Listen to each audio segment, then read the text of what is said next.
Okay, welcome. It's a Monday, May 18th, as we continue the Modern Eater Show. Busy show for you today. We're going to get right to work. It looks like the name of the game right now, the conversational this week, will turn to the great outdoors. And boy, we sure have a lot of it here in Colorado. And Governor Polis spoke this morning. He wasn't due to speak about the outdoors until the 25th. He wasn't due to speak until the 25th, Memorial Day, next Monday, about what this looks like, the plans for the reopenings of restaurants, dining rooms. I think people were getting a little itchy, and they wanted to hear from the governor about restaurants and what it's going to take to reboot it. But he did mention in a press conference, and I have a 2-minute clip I want to play, and then we're going to go to Miss Sonia Riggs, the president and CEO of the Colorado Restaurant Association. Here is the governor. I wanted to talk briefly about restaurants. We will have the draft guidance on restaurants out tomorrow or later today for the general public to look at, for restaurants to start preparing for opening. I'm also encouraging all the cities and counties that restaurants operate in to look at their options for outdoor dining, for opening up sidewalks and streets. That's really the only way with the spacing that we're going to have a thriving restaurant environment for the coming months. Thankfully, Colorado has wonderful summer weather. 9 out of 10 days in summer are terrific for outdoor dining. With the reduced dining capacity in the actual facility because of the way the airflow works and how contagious it is, the way that restaurants can get to 100% capacity, even 150%, is by spreading out in their parking lot, their streets, the sidewalk. So I really encourage every municipality, every city to have that discussion with their restaurants. The state is going to waive every rule and regulation we can, including, like serving beer and wine on streets, anything else that gets in the way of restaurants doing that. But of course, it is the cities that control those. So I hope every city is thoughtfully doing this. If cities value having restaurants and keeping them in business as part of their quality of life, it's really important that they open their sidewalks, parking lots, and or streets in the next few weeks to have that capacity, because restaurants simply can't stay in business at a quarter or half capacity. So those guidelines will be out in the next day. Those are the draft guidelines. We are expecting comments from restaurants, from cities, from customers.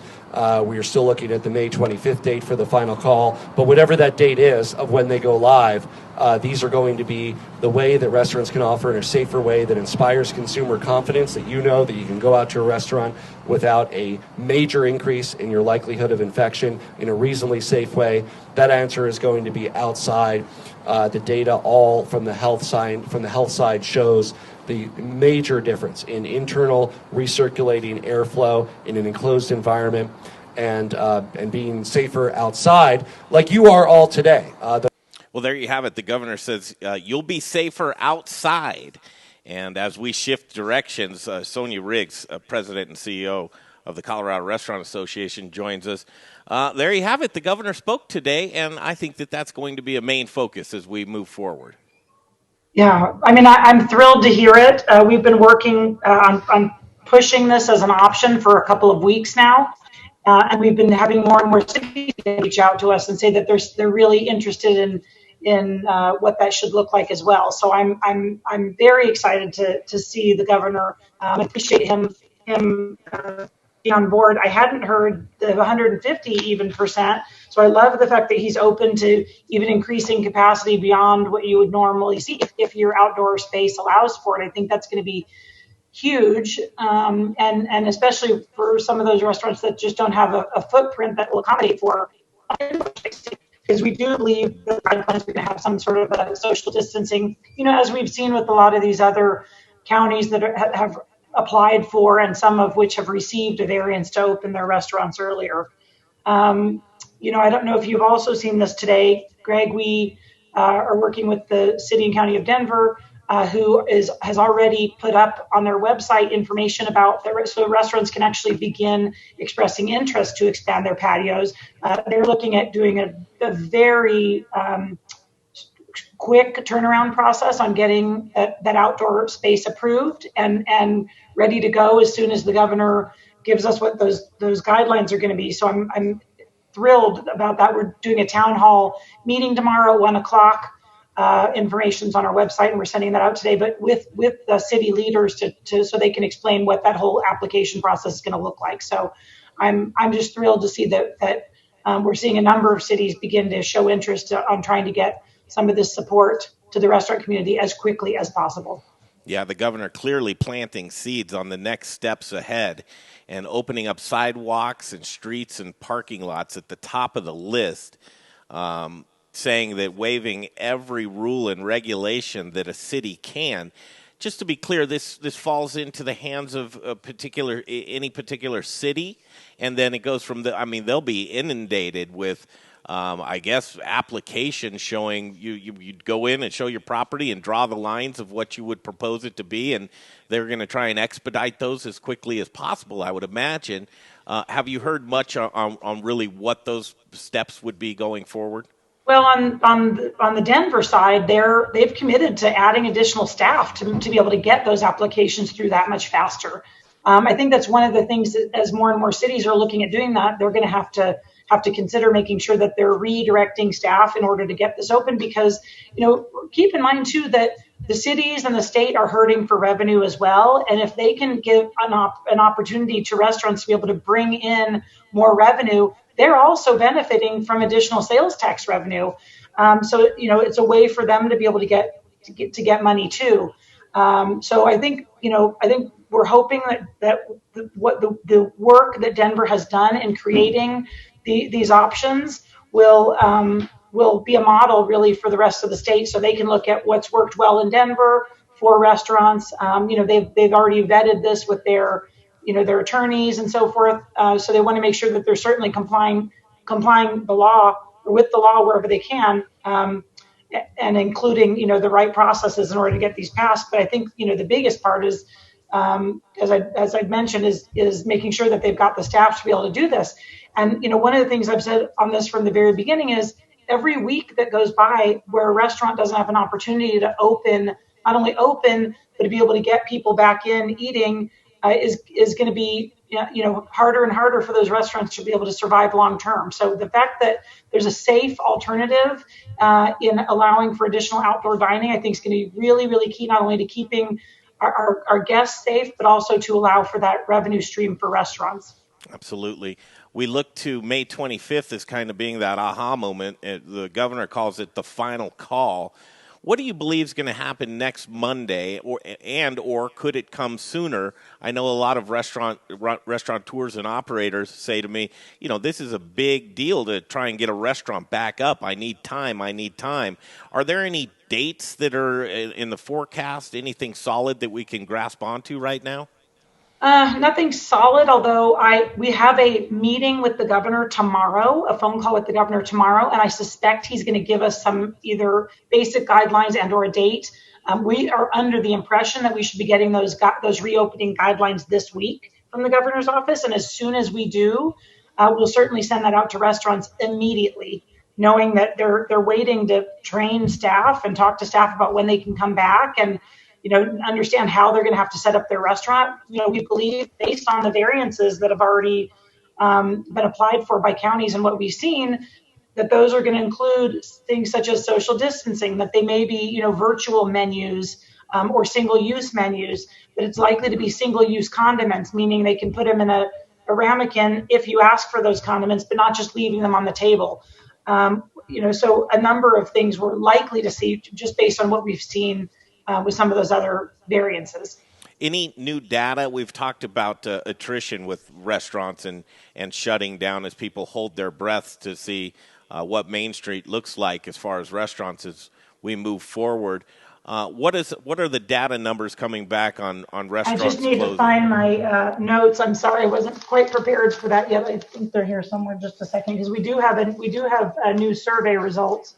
Yeah, Sonia Riggs here with us from the Colorado Restaurant Association, working very hard on a Monday as we ramp up to a week that it looks like the conversation turns to the great outdoors in Colorado and the reopening date as restaurants are ready to go. Sonia, do you have some of that data with you now? I do, actually. So our May survey out to restaurateurs, folks said that if dining rooms open, so this is going to be key, meaning what is the capacity that restaurants are allowed to open at, which is why it's so important to use these outdoor spaces. But in a recent survey, we asked if dining rooms are open at a mandated 25% capacity, how long will you be able to last? 23% of operators say they will have to consider closing permanently within a month if they're only able to open at 25% capacity. So I think, and as obviously that capacity amount goes up, they're going to be able to survive a lot longer. When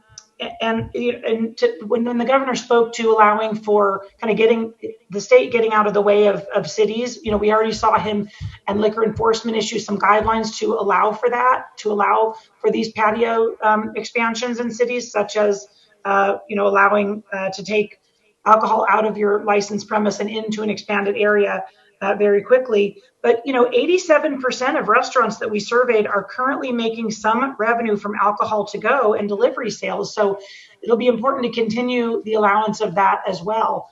I certainly appreciate that people are really recognizing just how difficult this time has been for the restaurant industry. It's also been, I think, frustrating for the community as well, because people liked going to restaurants and being able to socialize, and I think we're all missing that. So it'll be interesting to see what happens when restaurants open up, especially with this new patio space or expanded patio space that they're looking at. Yeah, being creative moving forward. And I know that we would all hope that, when everything's said and done and the smoke clears and we're back to some kind of normalcy, that some of this creativeness, and hopefully we can prove this to be very viable. I'd love to see this European-style seating in restaurants and outdoors. I know it's a long shot to move forward with that, but just considering, let's look at what's working right now and see if we can't hold on to some of those things. That would certainly be our hope as well. I think things are going to be very different for the foreseeable future. I think everyone's in agreement there. So I think, setting these types of things up to be able to help some of these businesses that are so important to our communities survive, I think it is something we're going to need to be thinking about, is sort of what's the new norm, I guess, if you will. Yeah, just a couple more things. Employees getting back to work in PPP, is it working? What are you seeing there on a local and national level as far as the PPP and employees actually getting back to their jobs? Well, I mean, that's the thing. We're seeing some of these bills on the national level begin to be introduced. At least we see a recognition that PPP just is not working. I understand that part of the idea behind it was just to pay people to stay at home, but that may not always make sense, especially the way that the restaurant model tends to work. It's just difficult hiring people back when they're not actually working. It just doesn't help them in some cases, and it doesn't help your business certainly stay open in the long term. So we appreciate that there's recognition at the national level that the program's just not working. Sadly, we know that politics come into play as well, and there's a lot of negotiations that have to be done at the national level to see if we can get both the Senate and the House to agree on some language. So my understanding is that it may be a little bit of time. Where we had a call with Senator Gardner, though, last week, and he's hoping within a week or so we'll see something, hopefully some sort of compromise, but it may take some time to implement. So we're just watching it closely. Last one for you. Speaking on a national level today, a lot of restaurateurs and other folks with voices went to the White House for a roundtable with restaurant executives and industry leaders. Anything that came out of did you get a chance to catch any of that? I didn't get a chance to catch any of it. I'll probably get an update in the next day or so from the National Restaurant Association. I'm sorry, I've just been on back-to-back calls and meetings today, so I'm just catching up. One of the busiest people I know. Thanks for taking the time for us. Is there anything else that we haven't talked to you in a little while? Is there anything else we need to know? No, I don't think so right now. I think I'll just keep reaching back out to you as I know more, but I sure appreciate you letting me share this information about patios. We're certainly excited about it. I'm terribly excited for it, and boy, with a beautiful state full of sunshine and very creative people and in our community, I can't help but feel excited to see how this all plays out. Yeah. Thank you, Greg. Thanks, Sonia. Sonia Riggs, right. Colorado Restaurant Association. There you have it, Jay. There you have it. Going to get interesting. I'll just tell you about the show. Mark Henry's going to come up from Happy Belly Tacos and Rooster Ramen in Colorado Springs. Speaking of outdoors, they do a great job. And as you know, food halls and Stanley Marketplace and Broadway Market really just shut down through the coronavirus. And at 2:45, Brian Palmer and Mark Shaker from Stanley Marketplace are going to talk to us about all of the great things that they're going to be faced with most of their businesses being inside, but having such a beautiful outside area as well. So we'll catch up with the Stanley Marketplace at 2:45. 3:15, Mark Whistler and the Goods. Wait until you hear what the Goods are doing in order to expand their patio and their outdoors and what they'll do with the indoors. It's very, very interesting. What is it? Mark, I can't tell you. Okay. 3:15, look for that. 3:30, Larry Hurst from OCN Eats, and 3:45, Dr. Sarah Metz from Code 4 Counseling. In the meantime and in between time, let's go to him via Zoom right now. Heading down to Colorado Springs, we have him. His name's Chef Mark Henry. He's a friend of the show. Happy Belly Taco and Rooster Ramen. Good to see your face. How are you, sir? I'm fat, but it's terminal. You know what? I think we all put on a little bit of COVID weight, but, beforehand, we might have been able to tip the scales beforehand too, right? Yeah, I certainly haven't gotten any lighter, but I was never a light guy to begin with. How you guys doing? I see the rooster behind you, man, so I know where you're at. The egg, that's a beautiful mural. Who drew that one up for you? A guy named Steven Cedar. He goes by Soul. Really good friend of mine. Super talented. Way more talented than I am. Is he a tattoo artist as well? Yeah, he started tattooing in the last year or so. He's done a lot of graffiti work. He's done a lot of custom sneakers and stuff for rappers and stuff. He's out of Brooklyn, and he's got a bicycle shop right down the road from Roosters as well. Yeah, Chef, for those folks that don't know you, Chef, take 30 seconds, talk about yourself and your two locations. Two locations? Apparently you don't know that much about me. What happened? What happened? I'm talking about the two concepts, not locations. All right. Well, we've got, I'm Chef Mark Henry, owner of Elevated Carnivore Group and PSI Hospitality. We own Rooster's House of Ramen, which is located in the heart of downtown Colorado Springs. We've got two Happy Belly Tacos, one on Colorado Ave on the west side of the Springs and one on Mark Shufflin Barnes on the east side of the Springs. And then we have the Wobbly Olive, which is located at 3317 Cinema Point, also on the northeast side of town. And then we've got Illusion Speakeasy downtown in the back of Roosters as well. Now, okay, fair enough. So Illusions, I've been in there before. That's Speakeasy. That's attached to exactly. And that's a really cool place. So when I didn't know you were involved in that business too, or was there a merging of businesses? So Sean and I have kind of like unofficially been partners for about 3 years. We decided late last year, early part of this year, that it was time to really join forces and, see what we can do. Sean had given me a call and said, hey, I got a question for you. I just want you to answer off the cuff. I said, okay, what's up? He's a really good friend of mine anyway. I got a lot of respect for him. And we bounce ideas off each other all the time anyway. So this wasn't really out of the ordinary. But he said, do you care more about ego or money? And I said, well, can't pay the mortgage with ego. What's up? He's like, dude, let's partner. I want to open a Happy Belly. So we took one of his concepts called The Collective. We shut it down. We flipped the whole space in, I think, 14 days, turned it into a Happy Belly. Had a ton of fun with it. We found ourselves working there all the time and said, you know what, we've got this other location over on Colorado Ave that was a Wobbly Olive as well. It was the second location. And it just wasn't jiving with that part of town. So we said, you know what, let's do it again. So we closed that down on Valentine's Day and opened it up as Happy Belly Tacos West, I think 6 days later.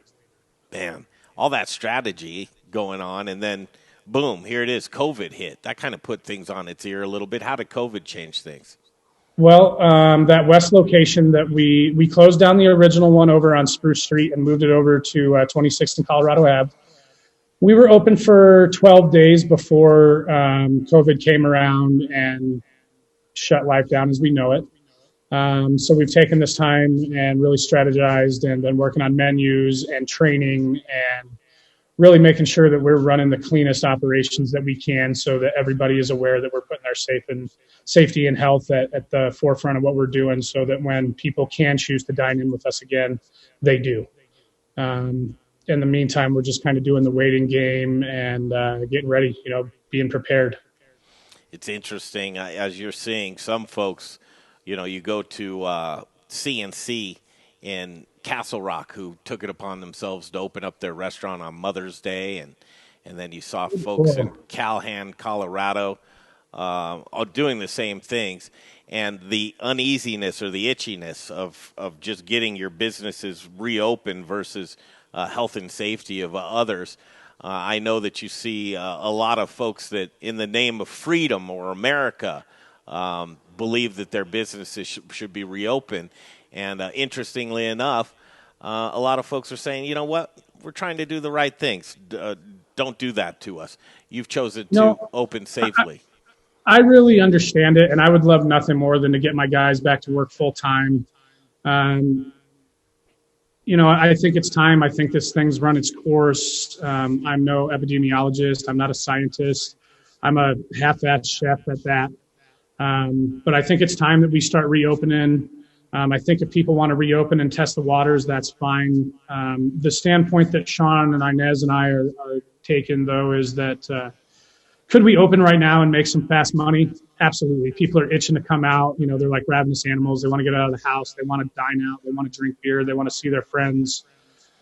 Where's that going to put you in 60, 45, 90 days from now when we are allowed to go full bore? People are going to be a little more hesitant to come and patronize your establishment because you jumped the gun and didn't take the time to show them what you were doing to keep them safe if there is another round of this coming through. We're not sure, but that's where we're hedging our bets. We think the long term, the long run is where the money is going to be, and we're not super concerned about the money. Although obviously every business needs money to operate. We're more concerned with longevity.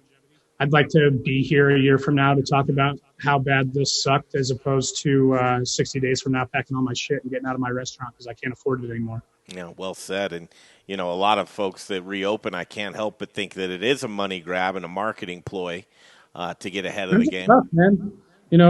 There was no furlough on sales tax. There's no furlough on rent. We've still got bills we got to pay. We still got employees that need to get paid. We've got, I can't speak for every restaurant group, but I know Sean, Inez, and I in PSI and Elevated Carnivore Group and all of our concepts, we don't really have staff. We have families, and we care a lot about them. We want to make sure that they're safe.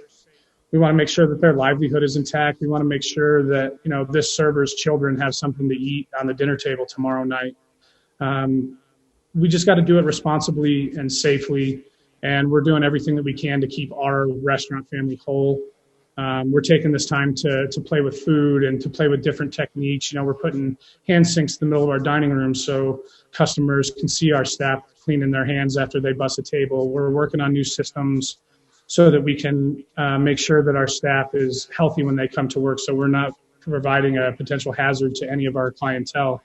We really want to get back to the point where when things reopen and people come to us, they're coming to us safe, happy, healthy, and they can relax and enjoy what we do on a daily basis without the concern of getting a life-altering disease. And if it means taking a little bit of time, then it means taking a little bit of time. We had a conversation last week about potentially being able to reopen the early part of this week, which didn't come through. But Sean and I decided that if that was the case, we weren't going to reopen anyway. Our staffs aren't ready. We've still got some different systems and cleaning products and, just different logistical items that we need to put in place. And we've made it this far. We're not going anywhere. We're going to stand the test of time. When we're ready to reopen and we can do it to the best of our ability, that's when we're going to do it. That's the voice of Chef Mark Henry, Happy Belly Taco and Rooster Ramen, among others. Put the wobbly olive on there right now too, right? And wobbly olive, illusion. I'll cook for anyone's mother that's interested. Hey, Chef Jay here. Say a little something about the wobbly olive, because I actually don't know much about it. So the Wobbly Olive is a super unique and special restaurant. It's an upscale American craft cocktail bar. Fantastic food. It's a very inviting menu. It's right in front of the Cinemark Theater down here. So we do a lot of stuff for people that are going out on date nights. So it's a little bit more upscale. But my partners, Sean and Inez, are some of the best damn bartenders I've ever seen in my life. And it's their playground. There's over 100 cocktails on the menu. I've never had one that I didn't like. And they update the menu every 90 days. They play with different spirits, and they're making different cordials, and they're smoking this and they're smoking that. And you guys know how I feel about food. These guys do the same thing with drinks, and even I don't understand it, but I love every drop of it. Oh, man, that's so cool. It's over at 3317 Cinema Point, right down here in Colorado Springs, northeast side. It is the perfect date night spot. The food's fantastic. The drinks are even better, and just a great group of people over there, too. So please, if you're in the area, give us a shot. So I just have to get a date, is what you're saying, and I've got a cool place to go. We can go, Jay. But I'm the big spoon, brother. Hey, listen, man. Anything to connect myself to somebody like you, and I'm not saying that to blow smoke up your skirt, man. I think that you, as my wingman, would do me a lot of justice. Oh, I think we could kill it. We'd make a lot of people jealous. My God. This interview is going left on me. But Wobbly Olive, I saw on the news last week. Here's something that's really, really creative. So how does this work, man? You must be talking about our porchside happy hour. Yeah, tell me how this works. Set it up. So, right now everybody's restricted to carry out or delivery. Well, we had been toying with the idea, as I'm sure you probably heard other restaurateurs and business owners talk about, with this PPP money coming through. We have to get our average number of employees back up to a certain spot. We have to spend a certain percentage of this money on payroll. So a way to get creative and bring people back to work and spend that money and keep our businesses whole is we started throwing around the idea of doing our own delivery. There's been some relaxation on the terms of insurance for having our own delivery driver. So we decided we were going to test it. And we put it out there that, hey, let us make cocktails for you on your front porch. So we had this lovely lady hit us up on Facebook, and she's like, hey, it's my birthday next Friday. I'd love to be a part of this. So we said, you know what? Order your dinner from us, and we're going to show up and we're going to make you cocktails. So she ordered a couple entrees, got food for her and her two little children. She ordered a couple cocktails off of the 100+ list out there at the Wobbly Olive. Sean and I jumped in the truck and we went down. We set up a little TV tray right on the front porch. And you'd have thought Sean was standing behind $1 million bar. I mean, this guy's smiling from ear to ear, getting to do what he loves. He's interacting with people from 6 feet apart, wearing gloves. He cleaned and sanitized all of his equipment, and then we put it in vacuum sealed bags. So it was super safe. We showed up and opened everything up. He made 2 beautiful cocktails, put it in this lady's own glassware that she had at home. So it was totally contactless, super cool idea. And it was just a way for us to bring what we do right to home. Because, we do sell food and beverages, but what we really are in the business of is memories. And I bet you that birthday dinner is going to go a long time in her head. Man, one of the topics, as you well know, is how to create an experience right now during COVID. And what an experience that would be. Hey, side question, guys. Jay, you could jump in on this too. Can you overserve somebody at home?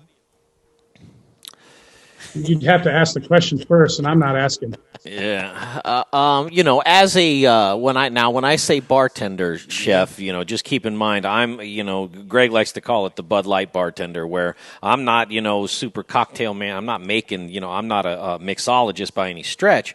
But, it's if you follow the guide, I'll just say this, right, and I've taken tips classes for years, and every time in the tips classes, I ask a lot of questions because I'm curious about certain things, right?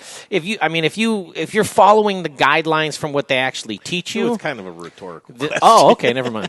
Never mind. No, you can't really overserve somebody when they're sitting on their lawn or whatever. Well, okay. Oh, we rhetorical. Bring the TV tray and we leave with your keys. That's right. Yeah.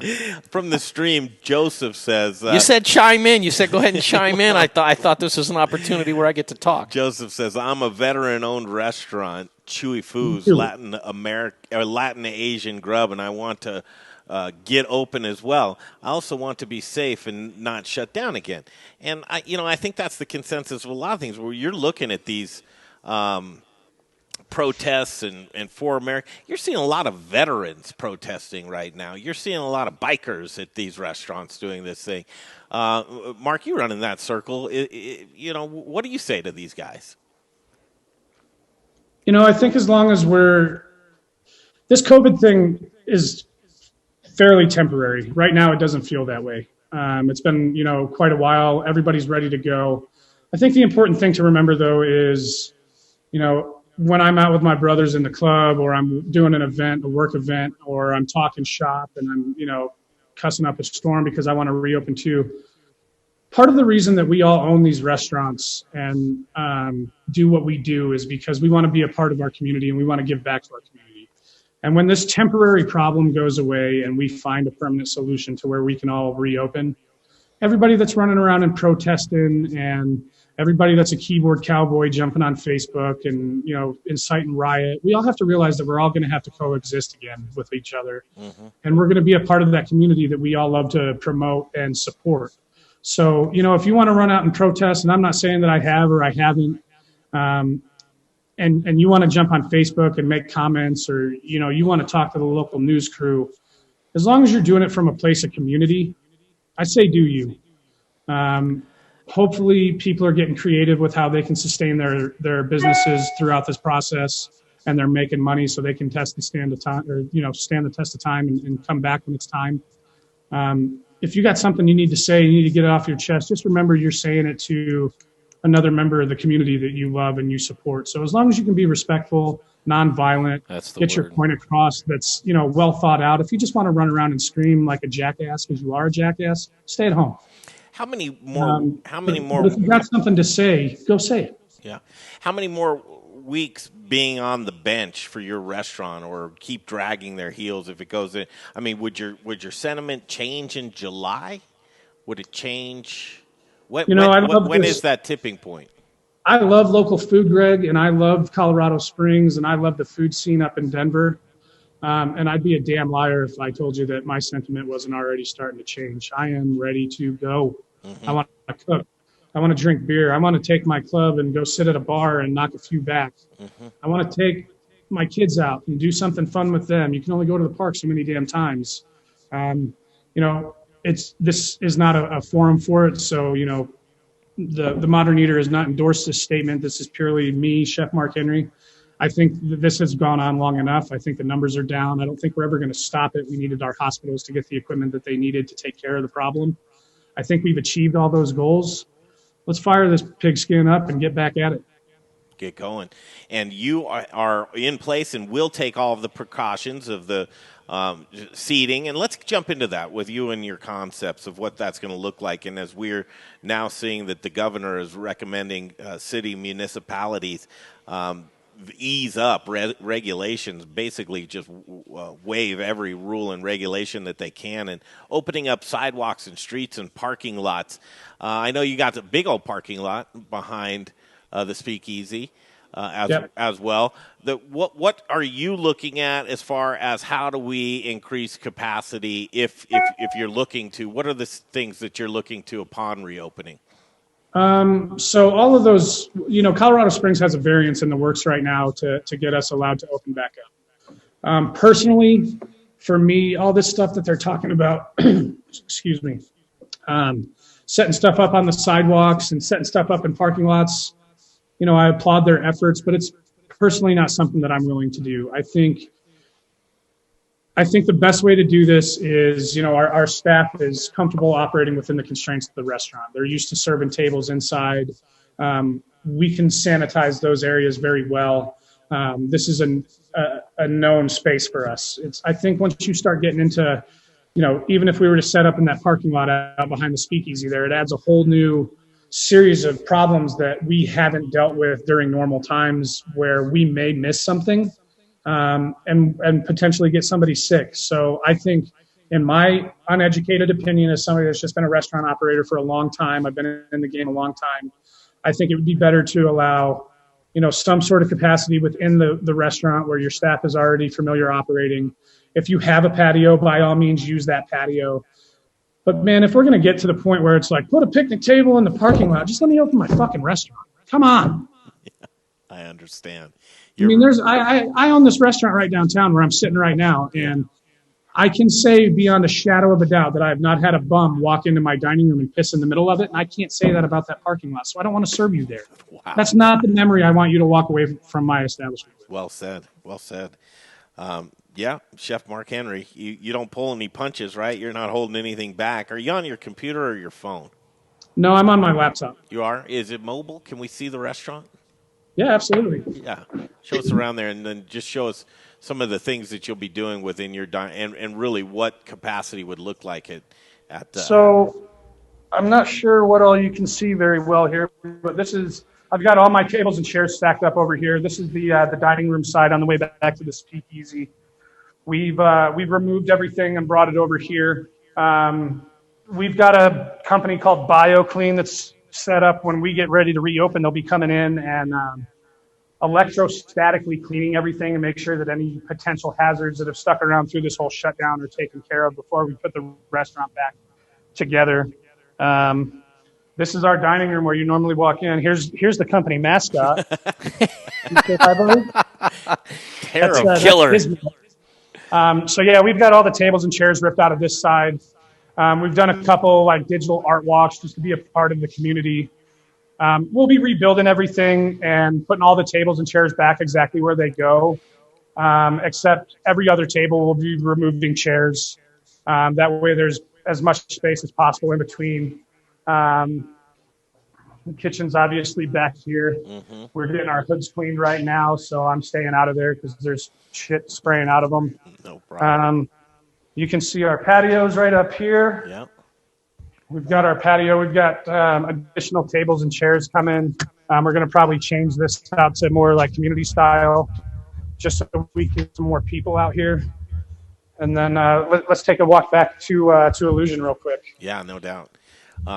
Showing us around right now, it's really cool to just see the layout and what you'll be doing. And I really, really appreciate the sentiment of listen, you're going to stick with the space that you know that you can do and you can do well with your staff to maintain the integrity of your restaurant and the integrity of your food and the integrity of the safety. That anything that's thrown at you as far as provisions, and listen, that may change a little bit, but for now, you're going to stick within the confines of what you know and know you can do well. Yeah, the thing is, it'd be great to open up and have a $50,000 weekend. It'd also be great to open up. Now we're back here in the speakeasy. Yeah. We're in the middle of a concept change. But, opening up and having a $50,000 weekend would be awesome. We could pay a bunch of bills. Right now, we've got plans in place to pay those bills anyhow. I would really hate to open up, have a $50,000 weekend and see, even one person get ill or die. Mm-hmm. I'm not personally super concerned with this virus. I have an immune system that's much weaker than I am in other areas, and I'm okay. So I'm not looking for bunkers and I'm not running for the hills.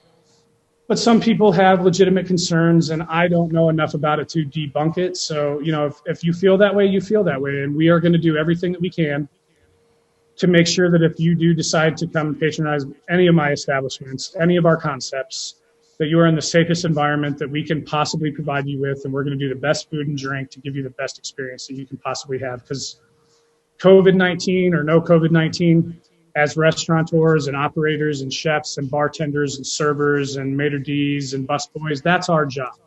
And that shouldn't be lost on any of this. Oh, man. Love catching up with you because you're echoing so many things that responsible folks are doing, but you are ready to reopen. So let's go there. Say it's the governor gives the go-ahead and your local municipality say, okay, we're in line for this too. Let's just say that it's a week after the 25th. You get the 25th, the go-ahead that'll be, what's a week after that? June 1st? Something like that.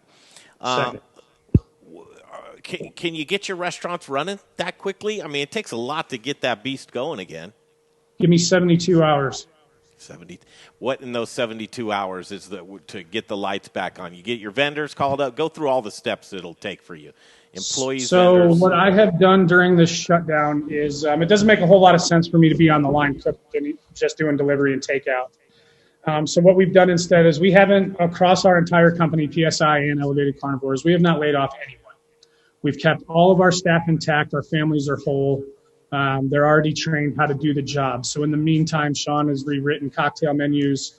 I have been monitoring very closely the food shortages and what we can get from our big purveyors. We've rewritten menus. We've got everything costed out. Order guides are already in place. we have a shadow order built. All we have to do is call and give the go-ahead, and we'll have that food there the next morning.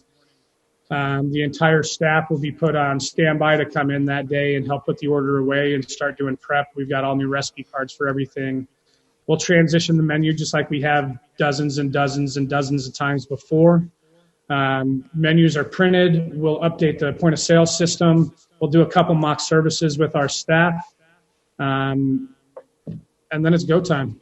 We need time to prep, time to clean, time to put the restaurant back together, and then it's time to run for the races. You're ready. You're ready. I love it. You're so humble. I mean, just calling yourself a half-ass. I mean, listen, dude, you're Food Network's Chop Champion and so many other accolades.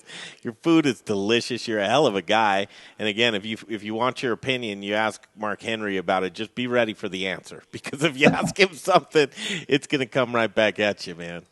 You know, Chopped was a good time, and that was a difficult thing. But I think making it through COVID-19 is going to be a bigger bullet point on my resume than that. This has been a real bitch. What's been the hardest? You know, I've put a lot of time, energy, equity, money, everything into these restaurants, and to see something that I don't necessarily agree with or believe in or feel the same way about other people be able to come through and shut it down is very, very humbling. And then just the levels of exhaustion that you run through trying to figure out how to be creative enough to keep your restaurant in operation with the minimal constraints that we're allowed to operate within right now is so tiring. And it's been, you know, at the beginning it was fun, and it was like, all right, we got a new challenge. You know, this is what makes a great chef, is figuring this stuff out. Fucking over it, bro. I want to go. You're done. Yeah. Man, Chef Mark Henry. I sure hope there's not a second wave. Yeah, yeah. Any closing comments? You know, I really appreciate you guys bringing me on, bringing other restaurateurs, chefs, bartenders, everybody in the industry on, keeping the light on for our industry during this time is a big help for us. We appreciate all the support we can get right now, so thank you very much for doing that. And, you know, when this COVID-19 thing is over and we're allowed to, you know, stand at a reasonable distance from each other, let's cook some food. You know that's going to happen. Miss you, want you back up here in the kitchen, but more importantly, the minute your door's open, we're going to head down and see you in Colorado Springs and put a couple I'll have a cold beer for you. I appreciate it. And a cocktail, man, because you guys are doing great things with the cocktails. We want to catch up with Sean sometime this week as well. Very cool. Thanks for your time today, Chef. Yeah, you guys take care. Thanks for everything you do. Thanks, brother. Whew, there you go. Yeah, man, I like that, dude. You know? Yeah, if you ask him a question, you better be ready for the answer. Oh, absolutely. That's the way it is. Yeah. Coming up, Bryant Palmer and Mark Shaker from the Stanley Marketplace.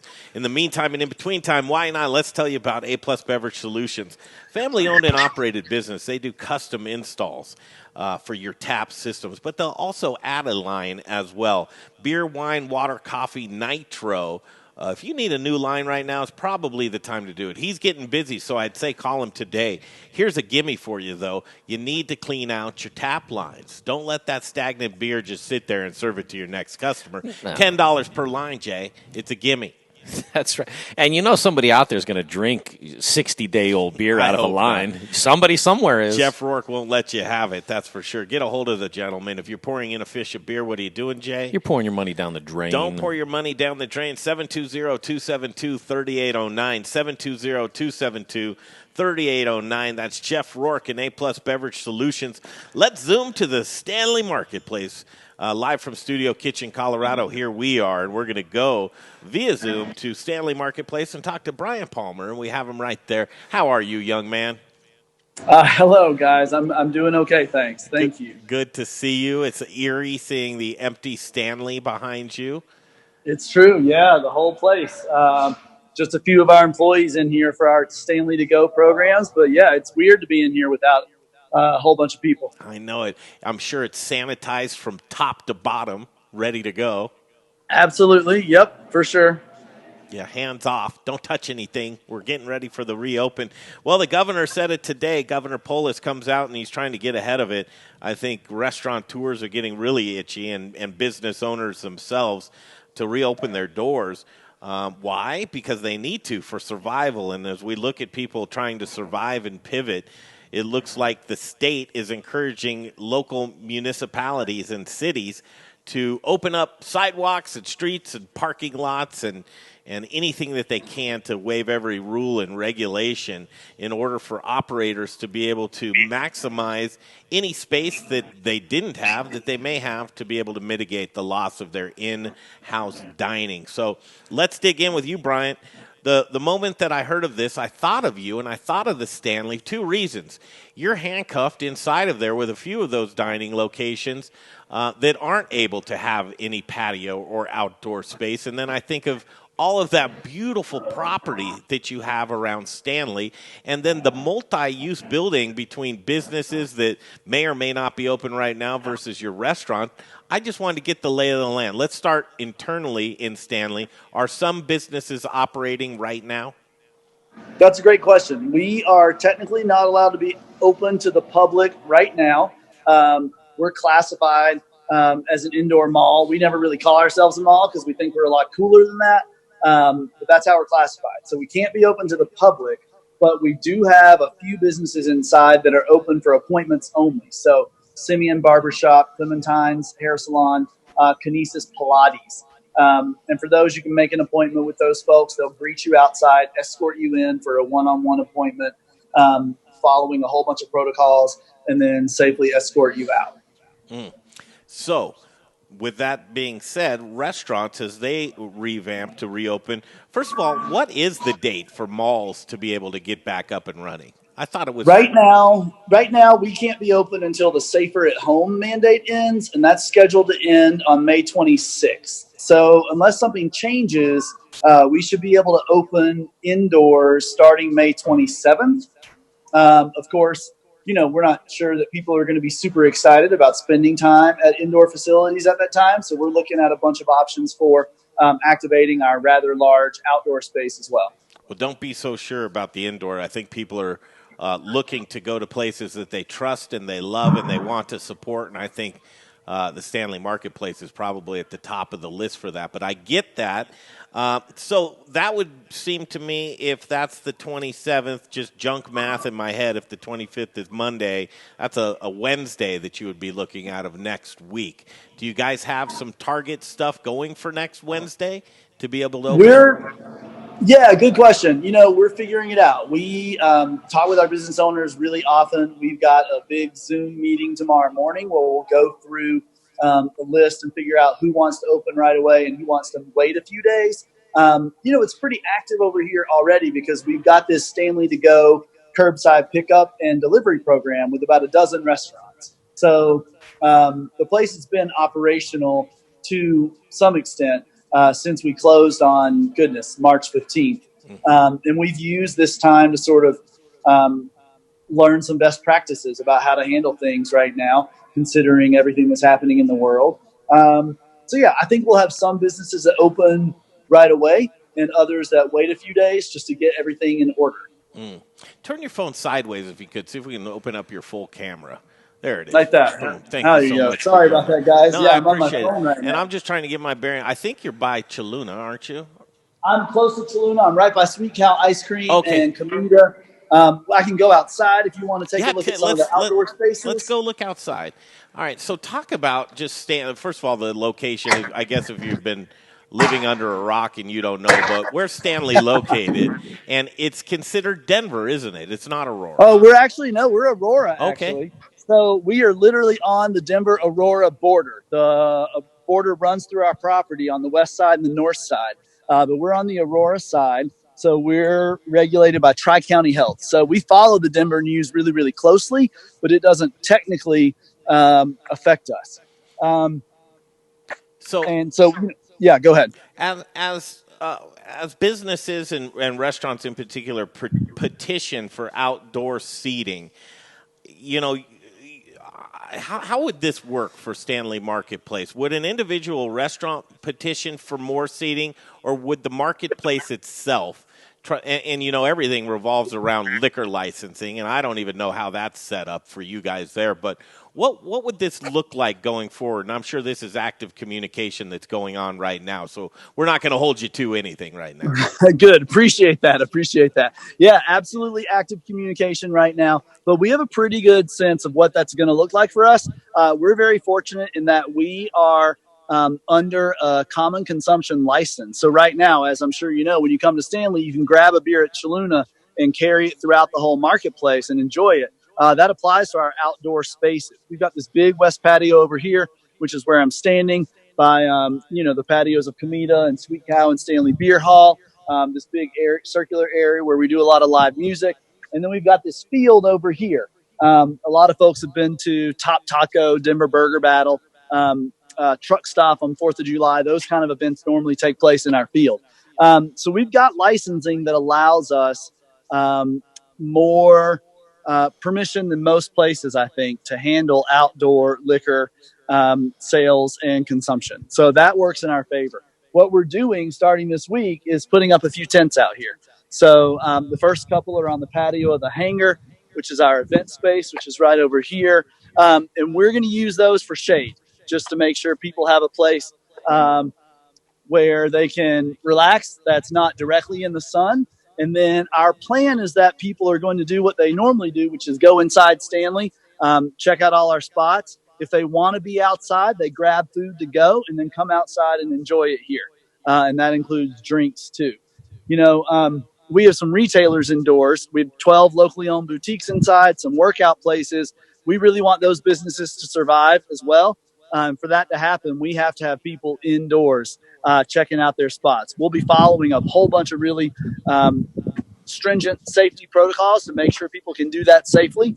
But we want folks to come here, go inside, and hang out outside.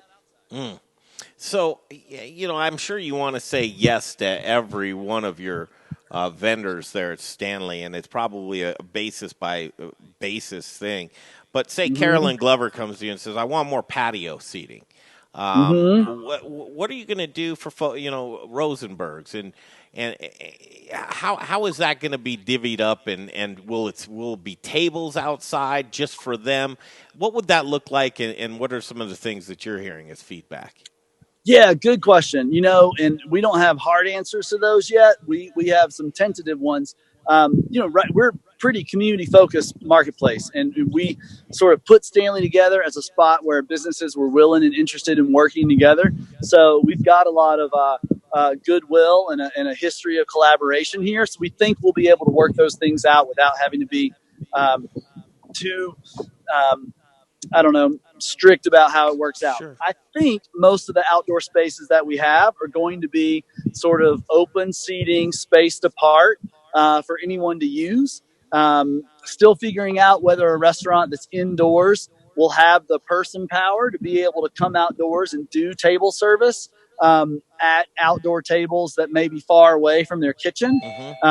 If a restaurant is interested in doing that, we'll certainly work with them to figure out how to make it happen. Rosenberg's. Yeah, go ahead. No, I'm sorry. Go ahead and finish up. No, I was going to say Rosenberg's and Rosenberg's and Annette and Denver Biscuit are all on the east side of our building. We've got a little plaza out there that would probably handle a handful of extra tables in that common space. And we'd be willing to try that for sure. It's interesting because as I think of creativity, and I know so many creative folks just in restaurants in general, but I could only imagine, like say, James Beard nominated chef Carolyn Glover comes to you and said, I'd like to do let's say a 30-person outdoor farm to table event. Let's set up big tables outside and sprawling and give everybody that there's going to be some very creative things because of your property there at Stanley that you'll be able to pull off. Yeah, absolutely. We hope so. I mean, we'd be down with that. Let's jump on a call with Caroline right now and put it together. Don't you think? Yeah, let's do it, man. Let's do it. We've had to be really flexible. And, we put together 2 new websites since the shutdown. We started StanleyMarketplace.tv, which is videos from all of our businesses inside. We started our own delivery programs called StanleyDelivers.com. Yeah. Those were born out of need and creativity and some business owners coming together and say, we got to do something. So there's a history of that here. And yeah, we're open to it. I think we'll see a lot of creativity, especially this summer. I've never met the gentleman, but I think this is Mark Shaker. Is this Mark? It is. Good afternoon. Hi, good afternoon to you. And also, you recognize that face. It's Bryant Palmer. I do know him. Hey, Brian. Yeah, we know each other pretty well. Yeah, you're Sure. probably just on a Zoom call together on another street or another place there. All the time. Good to have you. Mark, talk about yourself for a second. Take 30 seconds and tell people who you are. Well, sure. So, along with Bryant, helped develop Stanley Marketplace. We started this probably about 6 years ago. It opened its doors 3.5 years ago, and just trying to create a community hub that was sort of really had strong foundational values and principles. And since then, I've gone to put together a couple, other food halls and marketplaces. But Stanley is our mothership, and that really is sort of a flagship operation for like-minded businesses doing things the right way for the right reasons. And it's in this time of year or in these circumstances, it's very beneficial to have so much land adjacent to such a large facility that we can really find creative uses and continue sort of the innovative spirit, not just that we put together, but the history of the land with Bob Stanley and his work, 60 years ago in putting together, ejection seats, which is what Stanley was originally known for. Mm-hmm. Wow. It's the darling, really, of Colorado, I believe, and I've watched it develop and just so glad it started to take on the life that it did.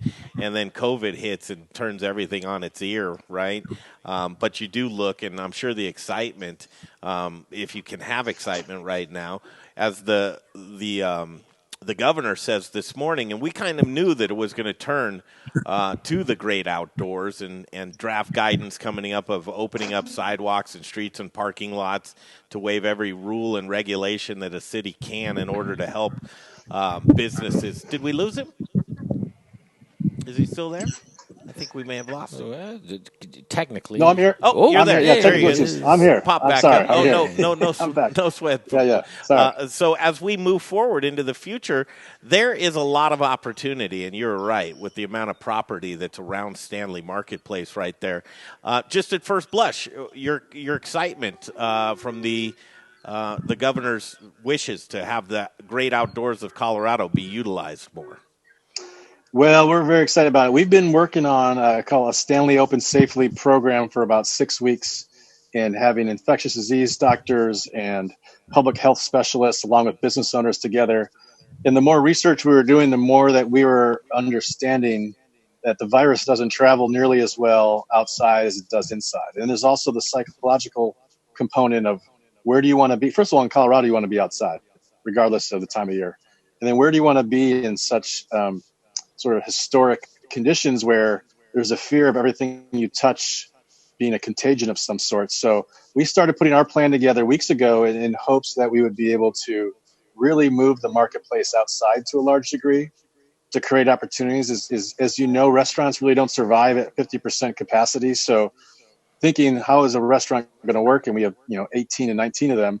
It was really looking at how do we make these restaurants fulfill their potential and maximize the capacity of our outside space, and then figure out different activations. And so it's wonderful to see what the governor's done. I think it's actually something that hopefully isn't just sort of a blip on the screen until there's a vaccine, but we have a Broadway market project that we've been pushing for the reduction of lanes on Broadway for a while, to expand patios and to really make this a more walking and biking friendly community. There's so many walkers and bikers out here, obviously.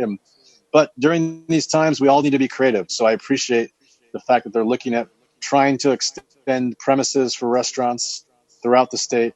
The city of Aurora has been a great partner for us in Aurora. They've really been helpful, and we've been brainstorming with them as far as how do we all fight through this together. And so to have such great partners at the city and state level and creative thinkers like Bryant within Stanley, I think we're putting together a pretty good plan, and, we'll just see. It's a very fluid situation. Our plans of last week have already been ripped up. Mm-hmm.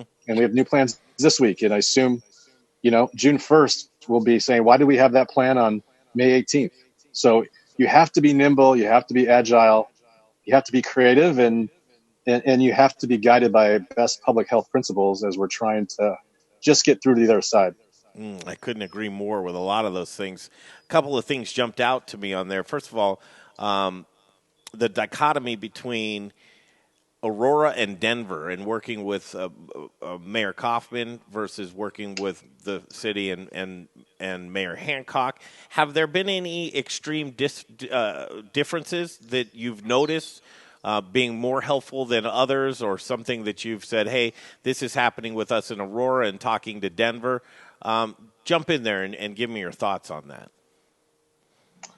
I would just say, Aurora, we started working with them, over 5 years ago, and they needed a creative, innovative thinker, people to bring all these concepts out there. One of the proudest things of Stanley is it's 55 businesses. All of them were first-time Aurora businesses. So we were moving a lot of sort of, interesting concepts from Denver into Aurora, and they celebrated that, and they helped us out along the way. So we have a much more hands-on relationship with them. And, constantly we are working with them to brainstorm, and we have their ear. And Denver is great as well, but it's we can't walk into the Denver planning offices and say, "Hey, can you help us out here?" Mm-hmm. But we can do that at Aurora. Mm-hmm. It's so. No, well said. I think you're right on target with that. So, with that being said, we're talking about the benefits of Stanley Marketplace and all of the great outdoors that you have there. Let's jump to Broadway Market and not so much. Bryant, what's it looking like for Broadway Market right now? Well, Broadway's been closed for a while, and during the shutdown, and we're figuring out how to get that back up and running. That's another thing Mark can talk to as well. I say move it all into the Stanley. There's some overlap over there. Maria Empanada, yes. Mondo Market, Miete Chocolat, Logan House Coffee. Those all have Broadway Market spots. So there's a lot of collegiality and connection between the two places for sure. Well, Broadway really benefits from the order of extending premises, because Broadway is a really internal place. And so for us to be able to use an adjacent parking lot is really helpful. That place, Broadway, does not line itself as well for outside and bringing sort of the marketplace outside as naturally as Stanley does. Mm-hmm. We've been slower on the curbside and the delivery because we're trying to fine tune everything at Stanley and then bring it over to Broadway. And that's sort of our plan. So we anticipate opening Broadway's doors in about 2 to 3 weeks. And we're still again, we're waiting on how we can use the outside premises as much as possible. We'll go from there, but it's lagging a little bit behind Stanley. We're still waiting for a little bit of direction from what the insides of restaurants are allowed to do, and we'll see. Stanley first, then Broadway. Yeah, I hate to ask the question, but it needs to be heard because people are anxious to see what happens when you open the doors. Attrition. Have you lost many businesses so far, or if any? We have not yet. We will see. What we've had to do, at Stanley, we have a couple of concepts there, but we're also the landlords, and you've had to be creative there. So we've had to provide a lot of rent concessions. We're restructuring all of our deals so that all of our tenants have a chance to survive. We keep saying to all the folks, whether it's our lenders or our tenants or the city, saying we're all going to have to bleed together. We're all getting punched in the gut. But the only way this is going to work is if we sort of understand exactly what our long-term aspiration is. Our long-term aspiration is stability and to thrive again, but it's going to be a journey to get there. And so, having that sort of mantra and understanding with all of our stakeholders has been helpful. And so we haven't lost anyone as of now, and we'll see. It's going to be a tough journey, but I think we're going to have a really high percentage of retention. I'm generally worried about particularly food and beverage and retail, what it looks like on the other side. Not just Stanley, Broadway, but the region. And there's I think there's going to be, unfortunately, a lot of it's basically, from a restaurant perspective, it's like starting a brand new restaurant up. Everyone went through all of their working capital trying to hold on or trying to pay people, to help pay people. There's been some federal support, but it's hard to launch a new restaurant, and that's essentially what every existing restaurant has to do. So I think it's going to be a pretty choppy 6 months. Mm-hmm. Yeah, if not longer. Joining us, this is Mark Shaker from Stanley Marketplace, and just having a very candid conversation as we look at the ups and the downs and the wins and the losses and the pivot points and the hurry-ups and waits and the hang-ons. Just doing a lot of day by day, and you're so right about it just being fluid situations. And we look to the future here. Is there any possibility, as we look to add food trucks that are suffering, that Stanley could be a hub for some of those food trucks, or other creativity that you guys are looking at right now in order to maximize your space? Yeah, it's a really good point. We've looked at a couple of different pop-up once we get our tent, our backyard at Stanley, and our tent set up, as far as creating for our friends in the food industry opportunities to pop up. On the food side, we're partnering with Fetch Markets and Blake Adams to bring pop-up retail as well. We have all those makers that are usually doing, different festivals this time of year that are still making their goods, and they have nowhere to go to sort of display them. So we're trying to go with our creative partners, such as Two Parts and other folks around town, to say, how do we bring and help sustain sort of the independent maker, food provider, retailer, and again, create a platform for them to have some visibility, to create some sales, and to maintain relevancy. Probably the least of your worries, and just a couple more for you. It looks like you're pretty busy traveling. You're probably heading to the Stanley right now. Well, Bryant has that covered. Yeah. So, guys, I can't help but ask about festivals. Is that the least of your worries on the back burner, or are you looking at opportunities to be able to work with the Suskins of the world in the Two Parts to be able to bring some of that outdoors environment, or are festivals just out of the question this year? Yeah, that's neither one of you want that one, do you?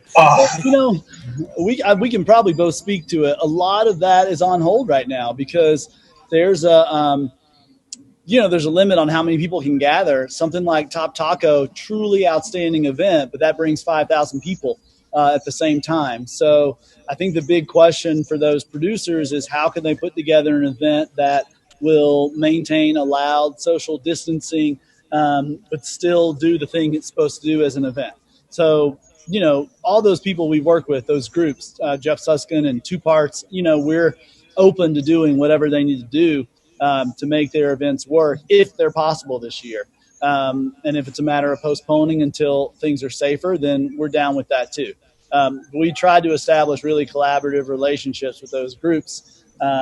So right now, for most of them, it's a wait and see, I think. Yep, I figured that would be it. I know there's really no right answer to this, but as we look to rebooting or reopening up, Stanley or Broadway or any of those businesses in there, the minute that you have folks gathering again and eating and libations and a couple of beers and just that one quick moment of where they say, oh, we haven't seen each other in so long, let's get 6 of us together for a selfie, and there's no masks on, but you're on the Stanley property, and it's just, I mean, the double-edged sword of social media. Obviously, Bryant, you can be in a great light or a bad light, just capsulizing a moment in time. What do you do to police what you're seeing around there, to where that doesn't look real great, but that's just a moment? Or how do you keep people comfortable versus what's out there and being tagged? Like, look at what's happening in the beer garden at Stanley, and there's 10 people together having a beer. What are we going to do going forward to have political correctness not consume us?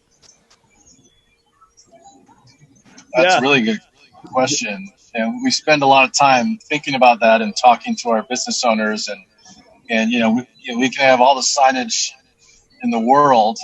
One of the things we've done is try to get feedback from the community, and we've shared a bunch of our sort of reopening strategies and tactics as far as how we want the place to be from a safety perspective, and we're going to be more diligent probably than others as far as requiring face masks and distancing and other components. But ultimately, we're for a big facility, we have a small staff, so we're not going to be able to police it all of ourselves.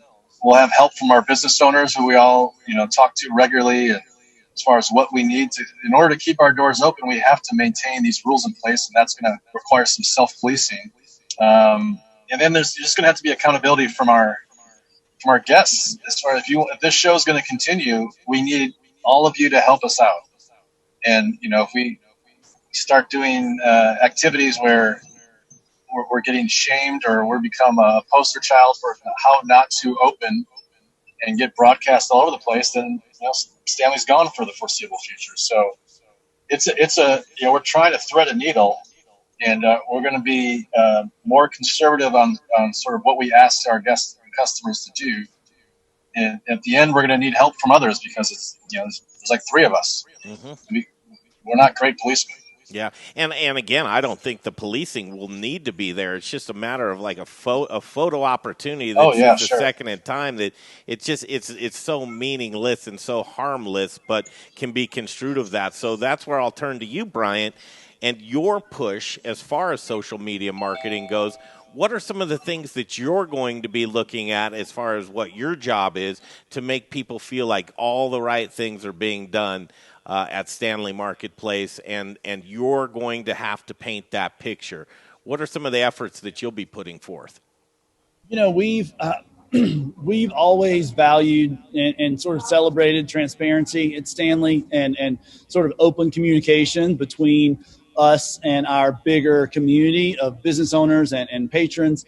And on all of our public-facing channels, we've got a really dialed-in, positive, invested audience that is willing to share their thoughts with us. And I think, they'll help us and other people who maybe don't come here quite as often sort of stick to our plans. So, in terms of messaging, we're going to be really consistent about what we need people to do when they're here. We'll tell them again and again, you've got to wear a mask when you're at Stanley, and you hear the reasons why this is really important for this collection of businesses. I think one of the reasons Stanley's been so successful is because people love that we're full of Colorado businesses and they want to go out of their way to support them.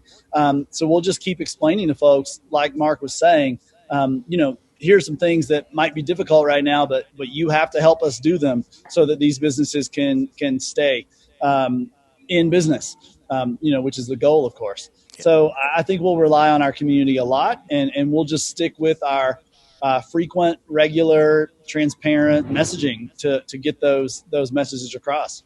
I think it's going to be interesting. And one thing that I have faith in our community that we will do the right thing and see that these provisions that are going to be made in order to have some of these allowances expanded for us to be able to drink outside, as we go into downtown Denver to share a block and to be able to take a drink from here to there or to utilize a street or something creative. We're going to have to be on the honor system, and we're all going to have to do our best in order not to mess it up for somebody else. And God forbid, don't hurt somebody else.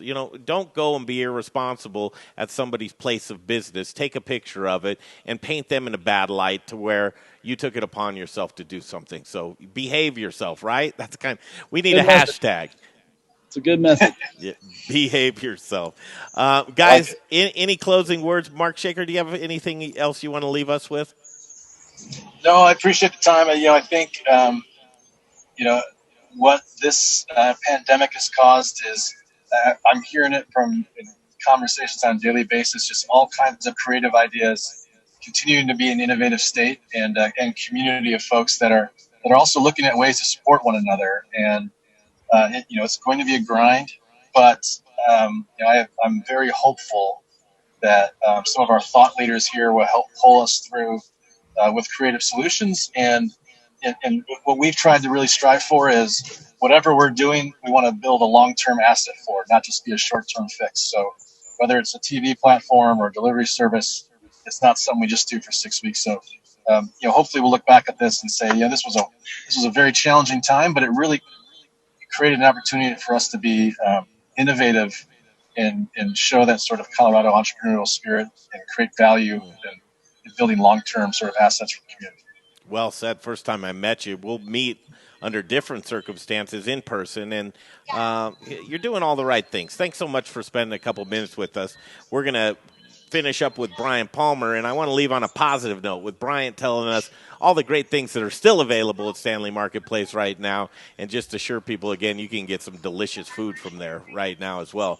So thank you, Mark. We're going to finish up with Bryant here real quick. I appreciate it. Yeah, you bet. Thank you. All right, Bryant, let's close on a positive one, man. You've got some good things going on there. Just tell the folks again what's happening over at Stanley. Yeah, absolutely, sir. I'm standing right in between Denver Biscuit Co. and Masaki at Stanley, a sushi joint.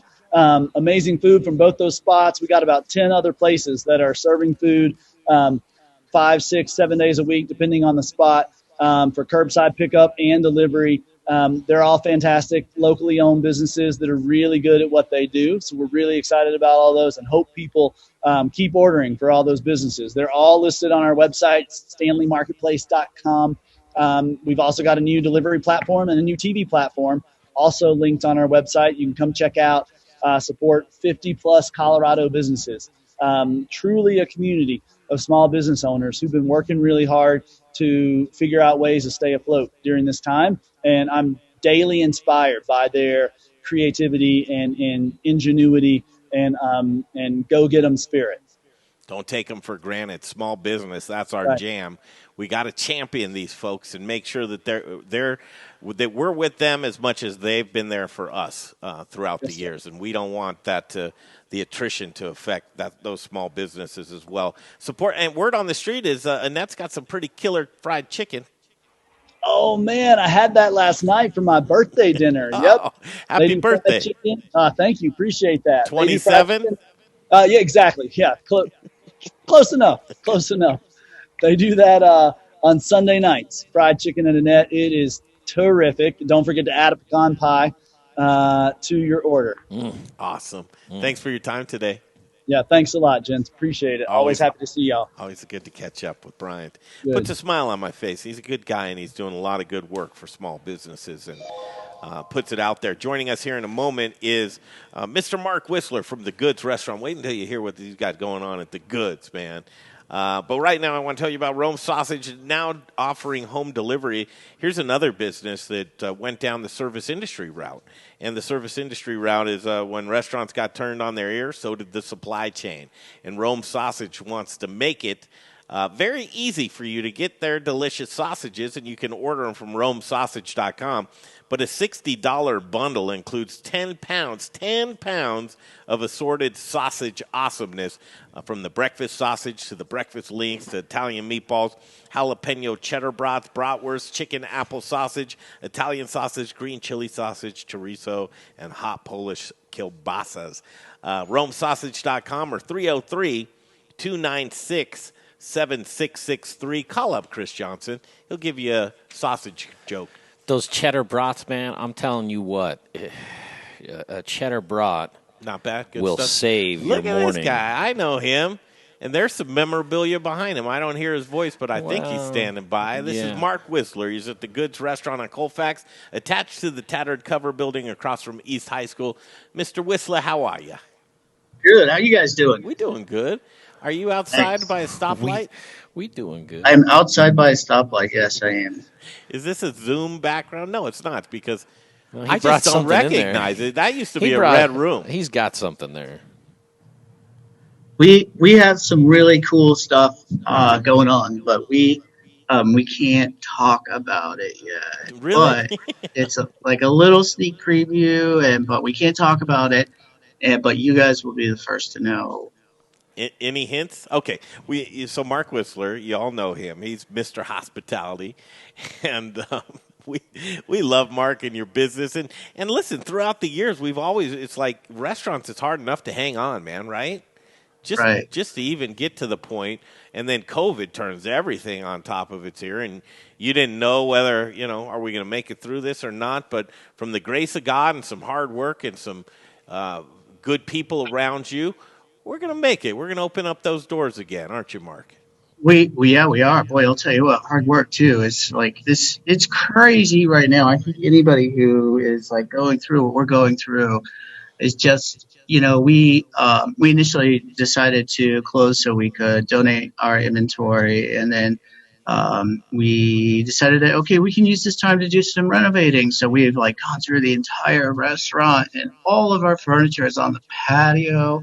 It's crazy. There's nothing in the restaurant right now. I'll show you in a minute. But there's nothing in the restaurant, and we just, we have like literally gone through every single piece of equipment. So I have this like handy little light right I here. was wondering what that was. Is that like So when I'm working on equipment, I'm but And that's absolutely necessary, Marker. Is that something that got you at 4:00 in the morning on Amazon? it's definitely necessary. Yeah. yeah? I should take I got I should take it off though, because everybody's like, "Well, you're really kind of a Dorkosaurus." Well, yes, I am. Yes, Well, but not but I more fixed more for using that word than the light on your head. we Actually, yeah, right, yeah. So I am excited though, because we've done some really. This is like not going to sound cool to anybody else but us, but or people in the restaurant industry, but we like figured out during this time, we did some stuff like we rebuilt the carburetor on our power washer, which was a great learning experience. But that enabled us to actually wash our own hoods. Like, how many restaurants can do that? Like, there were a whole bunch of like just really cool things that we've done that have made us like more mechanically independent. And I know that doesn't sound like a big deal, but for a restaurant, it's like a really big deal. And but it's all of it is leading up to this great stuff that's about to happen in a couple weeks, and we're so excited. We're so excited to have you guys as great partners and friends, and just incredible. I think just you guys are have been so incredible to the entire restaurant community during this time. I hope you know that I haven't been on the show in a while, and that's just because we've been so busy, um, literally up to our elbows in restaurant equipment and grease and dust and everything, cleaning the entire restaurant. Um, but in fact, I'll even give you guys a little walkthrough if you want. Um, you guys still see me? Oh yeah, we can see it. And as we I just oh, unplugged my laptop, so we don't want to lose you, that's for sure. Mark yeah. So Whistler at the Goods restaurant right now. Yes, yeah. One thing I definitely can say for sure is that I'm going to step out of the kitchen for a while, just because we've got so much to do, and we have a new chef, which is awesome. And then we're also going to totally expand our patio, which is really cool. And then we have some other really big news, but I can't say anything yet. I want to, but I can't. I'm just trying to figure This him out. is like happy Mark right here. This is- I'm glad to see this because is it kind of anyway. it's a rejuvenation, and as we're looking into some leniency on the. Greg, I'm always happy. Always, Oh, always happy. yes, you are. Yeah, okay. So Always so happy, is Mark. Jay. Yeah, That's I was my going to nick- say we're all that's- always happy. That's my nickname. Always happy, Mark. Now, Mark, you already have a very, very beautiful sprawling patio that I've spent many a summer, spring, summer, and fall. This is our beautiful patio right now with all of our furniture on it. Can you see that? Yeah, come by and get a geez. table if Yeah. you need one. Yeah, that's Don't come right. by and get a table. Please don't come by and get a table. Actually, we do have a couple for sale, but only a couple. Opening up sidewalks, streets, and parking lots. What does that mean to you there at the Goods? Anything? Oh my Look at this. Wow. Wow, look at that. We redid everything. Wait a minute. Where's my favorite wallpaper of the zebras? It's gone. We took the walls down. Like it's beautiful now. You We really redid did, man. everything. You Yeah. gutted it. This is We kind of did. like a first look Yep. here. Yeah, it is a first look. We redid our entire kitchen. We basically pulled everything out. It has been literally 12 to 14 hours a day. And the cool part is we really just hired our staff to come. Holy to do cow, it that with us. place is spotless top to bottom, brother. It is spotless. This And is I a like little- that it's very bright in there and airy. You went It with is- a very light everything is- color yeah. paint, huh? Very bright, yeah. Want you guys all the way back to. We even We're going to lose you in there. I know we are. Don't get too bold. clean the back hallway. Can you believe that? Like, it's just everything. Yeah, I redid the bathrooms. Yeah, we did everything. So you've been on But we, vacation, is what you're saying. yeah, I wish. Oh my gosh, I need a vacation now. That was so much work. Surprised Kids you. room. Yeah. What are you going to turn that into? So this is going to be. I can't really tell Oh, you you what can't it's. tell me yet. You But should we make have a. It's not going to be a kids room because we're not that we don't like kids. We love kids, but there's just too many germs. You should So make that the internet date room for people on an internet date for dinner. You can put bring attention to them. You're so bizarre, Jay. that's a really good idea. Yeah. And, Just put a big sign above that says meat market. yeah, that's great. I love it. Here's the patio. As it stands, so What could look we different? Show me what could look different. See that beautiful lawn and sidewalk? Could yeah, that be seating? all of that's probably going to go in become seating. So that's the plan. And also our plan is we've done so much work that we are pretty much like ready to all everything is on the patio.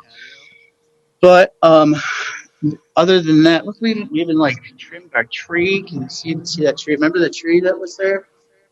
Mm-hmm. Man, That was to get people to stop sleeping on our patio.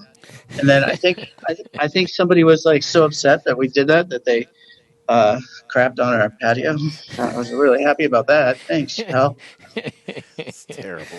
Well, this is. I can Hey, hear listen. Jay laughing in the background. Jay's like, I love it. That's funny. Well, I mean, it's just that makes me miss going out to eat because it reminds me of the restaurant business. Since we can see this behind you, I see a 40 on there. That's Colorado Boulevard, right? And there's huh? You don't know? No, it's not Colorado Boulevard. 40 is Colorado, isn't it? Yeah. No? 15 is Colfax. I thought 40 was Colorado. I thought 0 was Broadway. 85 is Hamden, right? 88 is Hamden. 88. Where's 40? Let's see. You want to Google? What is it? You want to ask Google? Ask Google. Ask Dr. Google. No, it's Colorado Boulevard because the 40 bus goes down Colorado Boulevard. He knows it is. Mark, you weirdo. I haven't seen you in weeks. I'm just gonna give you the blink. I haven't seen you in weeks. Just know, and I've talked to Mark privately about it, you've got some really cool destination type things that will be coming into the goods. Yeah, I can't believe that it happened. It's so amazing. Like I'm so excited, and I'm really excited to share it with you guys. And I would love to. We have to have everything kind of in a row on our side, and we should be, I think, releasing a press release this week, which will mention our new chef, who's amazing. Mm-hmm. Super excited about that. Okay. And then also the new everything that's happening. I don't want to spill the beans. And then the new name. New name. Yeah. Whistlers. That was a big deal because I was like, oh my gosh, we worked so long and so hard to build this brand of like, I guess that brand would have been like community, kind of like Goodwill. And I think all that we kind of finally decided, you know what? I mean, everybody who loves us is kind of like stopped by the restaurant anyway, and everybody kind of knows. So we just decided that it was time. It was time to just take a huge step forward into the future. And is there, any kind of hint, or something to where it's, you don't give it away, but God, okay, what a tease. Here's one for you. Since you I can't really give you any hints. Does it involve like dairy milk? Hey, he just gave us a hint. Oh, did he? I wasn't watching it. Do that again. I can't really. Yeah, what? I can't really give you a hint. Right? I have to rewatch. Right, I got to rewatch it. Mark, I love you, man. I don't know. You were very it was the good son there at one point, right? Yeah. And then you kind of took that sign and scooched the S over. Well, okay, so here was the deal. It was $60,000 to replace all the signs, and that's why, and it was $1,300 to take off the O and the N. That's why the good son became the goods, because it was $60,000. No, man, I did the same thing. I got a guy that he can do it in an afternoon for $80. Get the sign down. He can get it down. Oh yeah, well, I Yeah. mean, come on. We got 10 more than I'm that. just saying, 60 grand. You know that Okay. you may want to. This here, but I'll show you. So for the new sign, Standing by for Larry Hers. Yeah, he says 335. so this is actually one of the letters from the new sign. I'm actually making them myself. From the new Which- sign? Yeah, from the Okay. new sign. So we Is that a actually U? That's a U. Or a C? That's or a a U. That's horseshoe? that's a U. hint. There's a U in it. There's a There's U in it. There's a U. If All I about if I guess it, will you tell me? It's all about you, Jay. It's a U. I don't know. I don't believe it's a U. Is it a U? It's a U. Yeah. I mean, it looks like So there's a U in there. Okay, how many letters are in the name? Is it a short name? Long? I've just Don't look at Elizabeth for counsel. she just I mean she just gave me the look of death, and 'Cause you- and she pointed her finger at me, and I like that's what I need. You're already giving away too much, huh? We Yeah. keep you on 10 more 10 more minutes. You're going to tell us everything. Yeah. know, probably Go get a right. drink, Mark. Go get a drink. Sit Good thing I don't have a shot of tequila, Yeah. otherwise I'd Go get get a blabbering mess. go get a blackout Mark or whatever they're called. Dark Mark. Dark Mark. Oh, I had a dark night on one of those things. All right, you got things going on. Good to see a smile. There's a U in the name. There's a U. Oh my God! I got to tell you, I'm smiling, but I don't think I've ever been this stressed out ever. Burgundies. So I think for anybody, Bergen, that's it, Bergen. That's Blues. Burgundies. Yeah. The blue something. Colfax isn't in the name. Colfax Blue. Man, it's killing us. University might be. No, maybe. Maybe University. I got universities. Yeah, look at it. You can't lie. You're not a good liar. You Gut- can't. Oh, Even, that's like a what? you can't even play dollar poker. Although, Gut love. no, we don't know. All right, Mark, we love you. Say hi to Elizabeth for us, and will. we're gonna get going. But we Here, want. I'm gonna let you say hi. Hi, Elizabeth. There she is. There she is. Kinda. Oh, Love right you there we go. lots. Elizabeth Wosner. Burgundies. No, it's not Burgundies. We'll figure it out. All right, Mark, thanks for joining us today. We'll catch up soon. All right, I love you guys. Thanks, brother. I don't know, but now I'm stumped, and I don't like that. Yeah, well, I mean, He'll probably share it. He did a pretty good job of teasing on that for sure. I know. Look, he said, log out, Mark. We were talking about you. There he goes. All right, Larry Hers is going to join us. I am so excited to hear about the state encouraging local municipalities to open up their sidewalks, streets, and parking lots in order to accommodate restaurants to have more seating. I can't wait to see what happens with that. Standing by for Larry Hers and OCN Eats and OCN Drinks. He does a great segment every day called What's for Lunch. Yes. And today I caught What's for Lunch. It was a good one. Is Larry there? He's. I'm here. Oh, there you are. There you Okay. go. Oh, where are you, Larry? I am at Crush Pizza and Tap. Are you really? With the most sun behind. Do me a favor. Can you turn around? Because we can't see you. That sun's just, Oh, Yeah. yeah. They see with this crushed. Well, what are you doing? That's what we want. There we go, Larry. So today was the reopening of Cart Driver. You did two What's for Lunches today, didn't you? You don't know how bad it really is. So I did the What's for Lunch with Ty daughter, with daughter Ty. It was awesome. Food's so good. And then I had to go pick up Pizza Republica for we have 4 new employees that started today, so I got some takeout from Pizza Republica. And then Jason wanted to go to the opening of Cart Driver, and I couldn't say no because I love their pizza. And now we're gonna sit in his empty restaurant and eat some other restaurant's pizza. So you've had 3 meals so far today, Larry, and 0 work has been done. Well, that is work, right? This is my job. And you got a haircut. I shaved my head again. There it is. Larry's out and about. I'm going to go. So set up this one with Daughter Thai Kitchen. Yeah, so they opened up in October, I want to say, November of last year. Beautiful place down on Platte and like 16th, 17th. in an office building, beautiful bar. The food was phenomenal. And so, yeah, they came into studio today with some of the best Thai food in the city. I love me some Thai food. And I start it right at the beginning, Larry. I'm going to start it about 5 minutes through, right in the middle of it, and see what happens here. These ladies just seem so sweet and nice. Here it is. This is from today's What's for Lunch. And mix all together. Okay. So we have another menu similar with this. It's called Mae Sai Khao Soi. So we make with the beef short ribs. Similar with this, but it's a Mae Sai style because they eat beef. This is more like Northern style. And it's a curry sauce. Curry sauce is the same, but different protein. Yeah. We use the beef short ribs. That's good. And a little dessert. Dessert is, of course, we cannot miss this. It's a mango with sticky rice. It's the most famous dessert. That's the tradition. Yeah. Mm-hmm. She's show it right. We'll get it right up in that camera there, right, buddy? That's great. These gals, they seem really cool. Where's this located How do again, people Larry? get your food? What's the website? I'm in Platte, between 16th and 17th, right near Sushi Sasa, my brother's bar. Oops. Is there a background noise? I don't think so. Yeah, no problem. And then what was the second one? Should I get that one up, Larry? Where is that one? There isn't a second one that I know of. Oh, okay. I thought you had two of them today.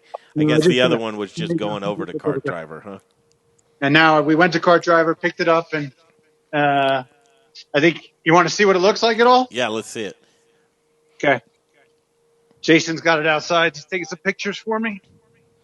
Larry's the outdoor lighting guy. Yes. Jason knows. So that's the Cart Driver right there. Oh, boy. Sausage and kale.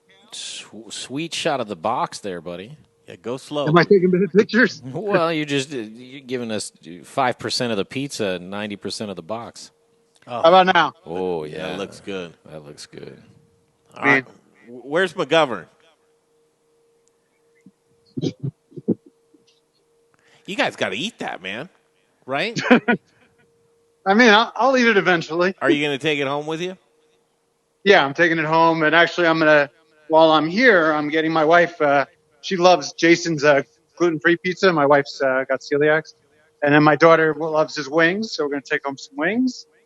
Just another day in the life. Yeah, life of Larry. Life of Larry. Larry, where's Jason? Do you know where he's getting his gluten-free crust from these days? Just curious, if you knew. I'll go back and ask him. That's okay. No, I'll hit. Nice, right here. Okay. Where are you getting your gluten-free crust Okay. from? Greg has a question for you. Yes, Greg. Hey, Talk to me good. where are you getting your gluten-free crust from these days? We are working with a couple of different local purveyors, one of which you know, Gluten-Free Things. Interesting. We're working with John over there, getting our gluten-free bread from him. And then we still use Wildflower Bakery out of Longmont. Nice. I think she only does wholesale right now. I think there was a plan in place, of course, before the pandemic hit that she might be doing some retail.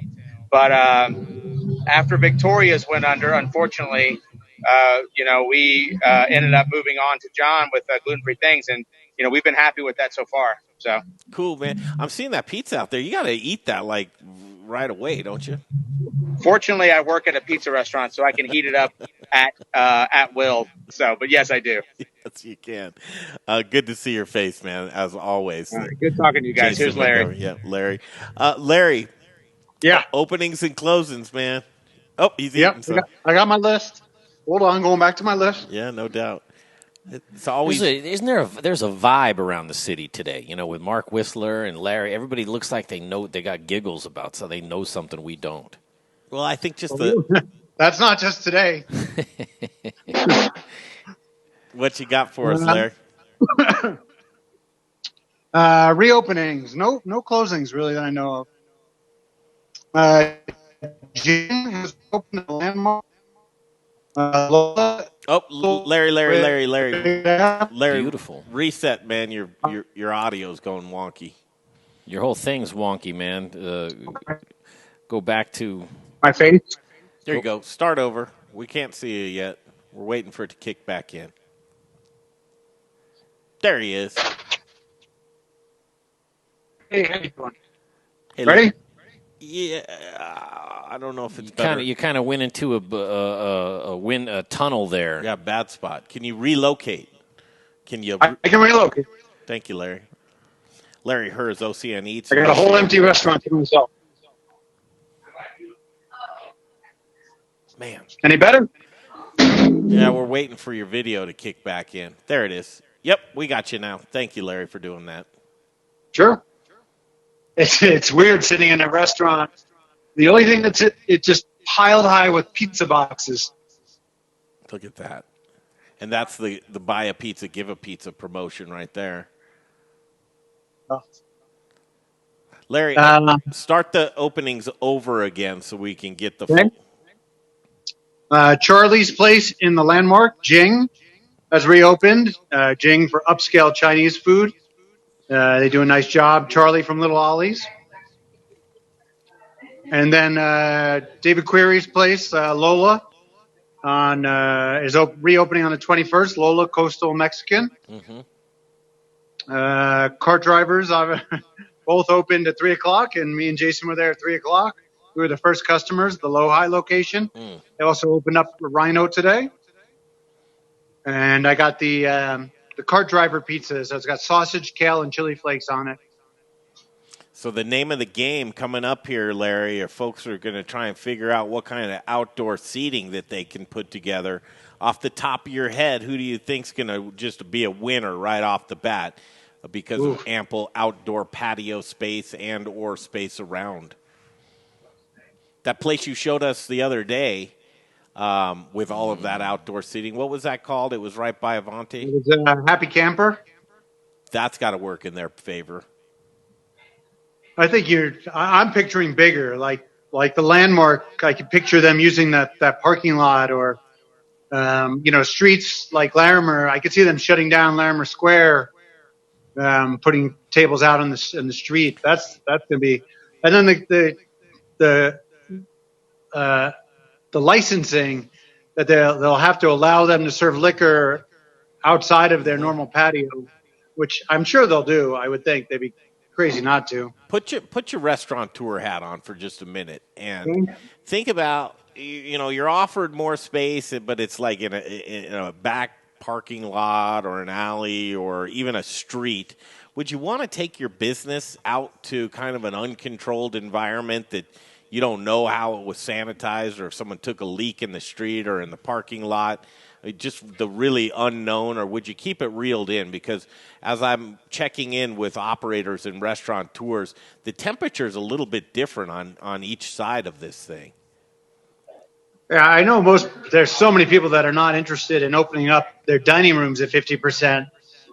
But the way I look at it is, if you're doing 25% of the revenue you were doing before, and you could add another 50% and get up to 75% of pre-COVID revenue, that's pretty interesting to me. What would the environment have to look like? I mean, would it have to look like because you wouldn't want to be between two, between this parking space and this one, between the white lines and there's your table, and just look really weird. It would have to kind of be a bistro environment, wouldn't it? It would make sense. It's on the sidewalk, kind of European style, couple plants around you. It would have to be done up a little bit. Yeah, there's no reason why you can't get plants out there or planters. Go to Costco and get planters plenty cheap. I think people are desperate, and restaurants are desperate, and the consumers are desperate, and I think they'll be thrilled to eat in a parking lot. I think they'd rather eat in a parking lot than inside a restaurant. Do you? Inside feels like it could have more COVID. Outside, people feel safer. Yeah. And it's warmer, and people the feel like UV kills it and that whole thing, too. Maybe it does. Maybe it kills a little of it. When you brought up Landmark there, I think of George in that spot. He's got a little bit of outside seating. But, boy, if it went out into either the street or the sidewalk area, I'd help to think, but he'd do a great job with that. Yeah, how'd it go Saturday night? You know what? He's a heck of a guy. He really is. And you know what, Larry? He's a sleeper. He didn't tell us about opening up City Grill and, all of the things that he's done a lot of stuff in the restaurant industry. Yeah, we go back a ways. even before I started working with him. Yeah, he's a good operator, and that bolognese is awesome. Interesting guy, and we had fun. He brought a couple bottles of wine and cooked up some food, which was delicious, by the way. Came in studio here. We spent just a couple hours hanging out with him. Wanted you to join with us on the stream, but I think you were busy with your family on a Saturday night, which I didn't want to push my luck. you get enough of us during the week. Larry, what else? What are we closing with, and what's for lunch tomorrow? Well, let me run down the list real quick. You didn't even let me finish the list. Sorry, brother.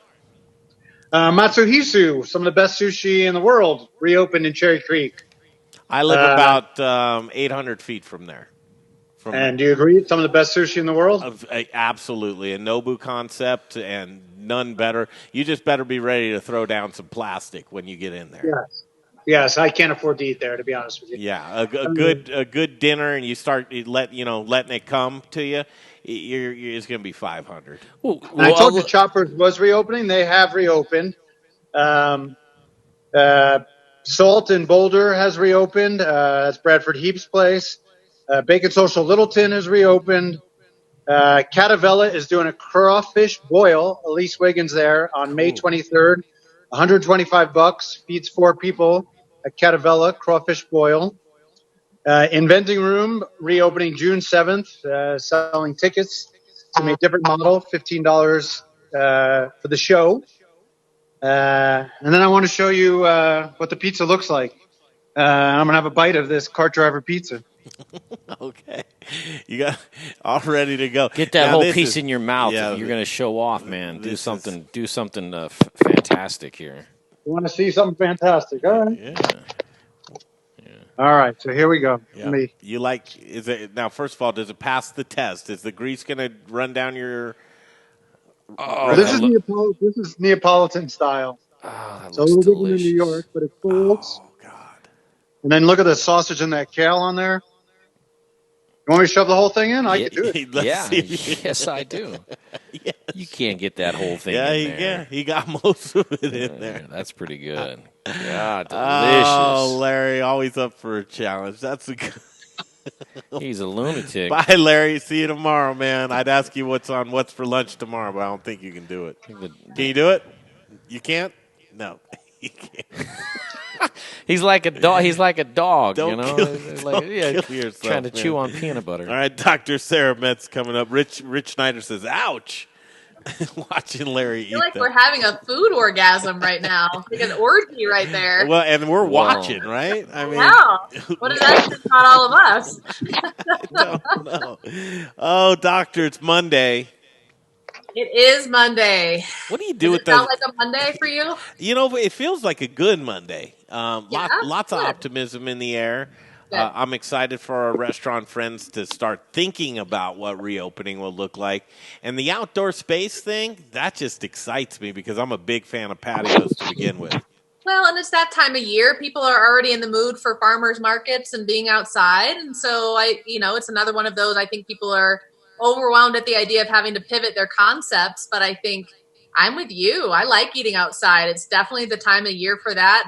And somebody said it earlier. I don't remember which one of you said it, but I think we're all desperate. I will eat in a parking lot. So at this point, I'm all for it. Wherever they stick their tables, I'll be there. I know it. It's really... I eat in parking lots all the time. Well, there you go. We're all just getting used to it. Yeah, now. what does that have to do with anything, you know? Nothing new here. I'm looking into my crystal ball saying, what's this going to look like right upon the reopening of restaurants? And you're going to need all the help possible. But humans are an interesting thing, Dr. Sarah Metz. Aren't they, though? Yeah, it's starting to get a little political out there on reopening, not reopening, safety versus liberty. And there's a division that's being made there. And we're so kind of browbeaten into the fact of safety and what you can do and what's politically correct and what looks right. Optics is everything right now. So getting into that human psyche, here's where we're going to get set back. Social media can be a real benefit and it can be a real drawback.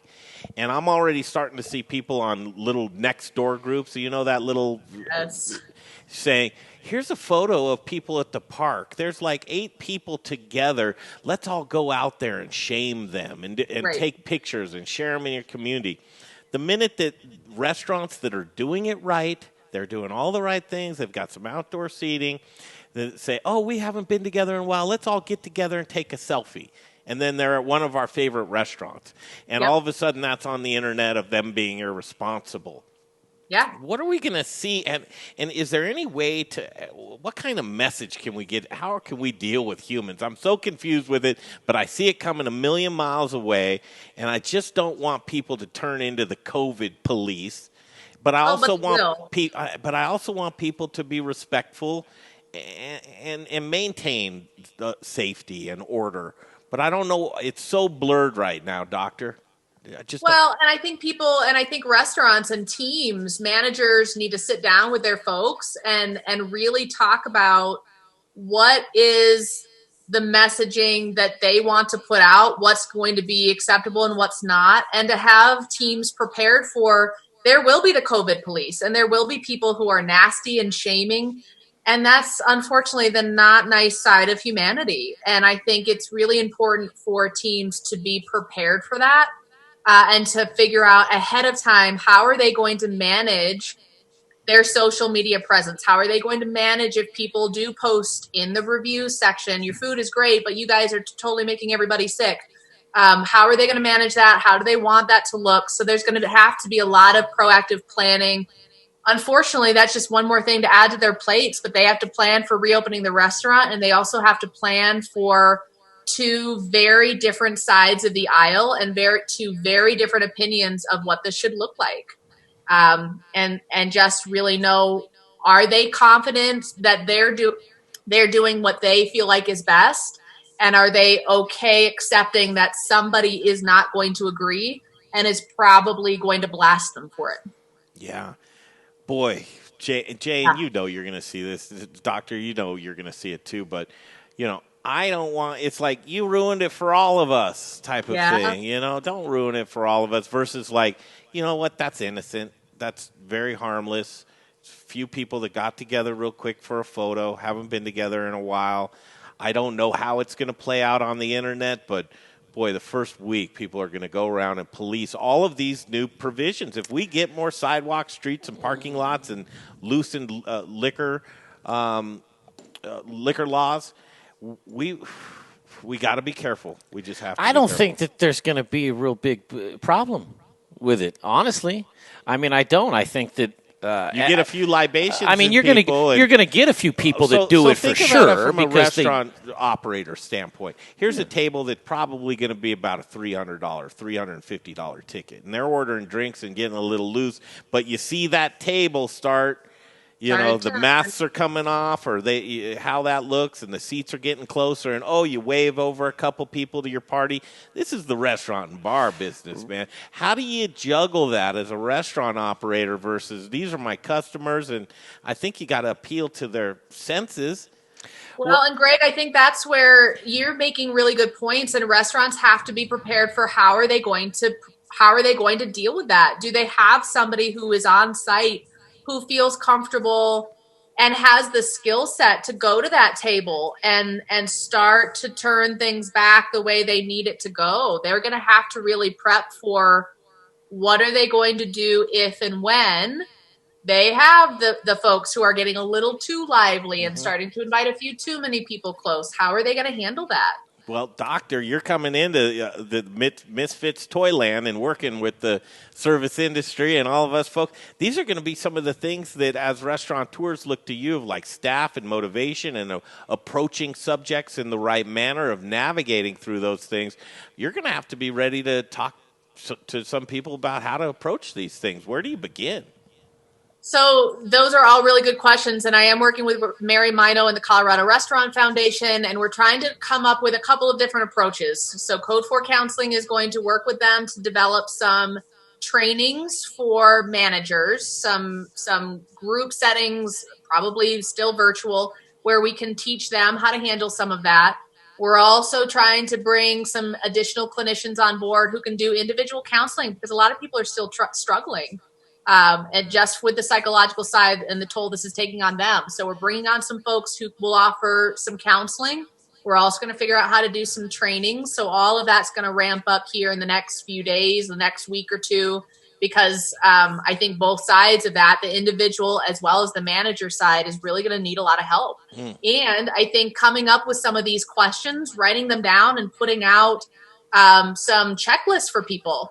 All right, here's some of the common psychological, traps that you're going to find yourself probably needing to manage. How are you going to handle this? So they can sit down with their team and tabletop some of those issues. That's why I bring it up, and I think it's important to get ahead of it, right? I mean, that's what you always try and do is get ahead of it. Just look and see what conceivably could happen or what with your staff as far as either motivation or how do you approach a table to where you're not Jay Parker approaching a table? Whoa. You know, Jay, you're pretty black and white on stuff, man. Yeah, have a little bit of rhythm when you walk in there, and they got to go. It's hard to have that, and being able to recognize it's hard for people to go in and smooth talk that situation when their stress levels are at a 10.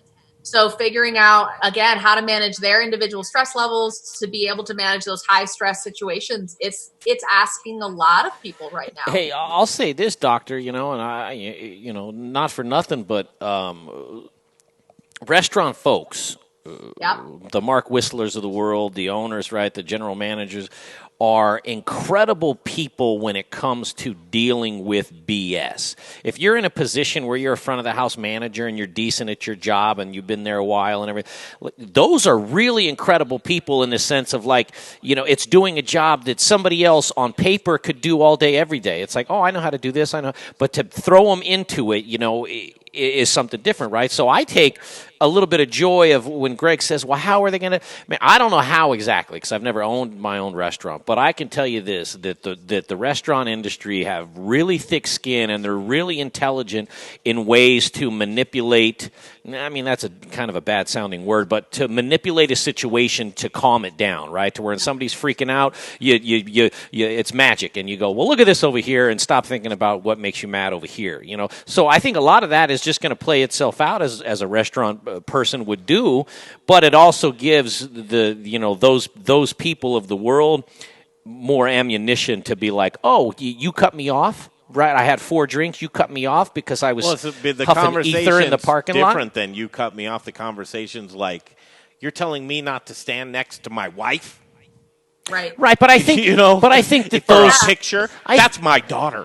But I think that the common sense and normality kind of weeds through those for the most part until you get to somebody, like I say, that it's had too much of something to where they're not thinking logically. And so if you say something they'll freak out about anything, paper cups or something on the ground or this and that. Wife and husband, that's. But those are the things that it's going to be New Cut Road that somebody in front of the house has never done. What do you do? Make a bucket system, Doctor, where you're like, okay, here's the situation.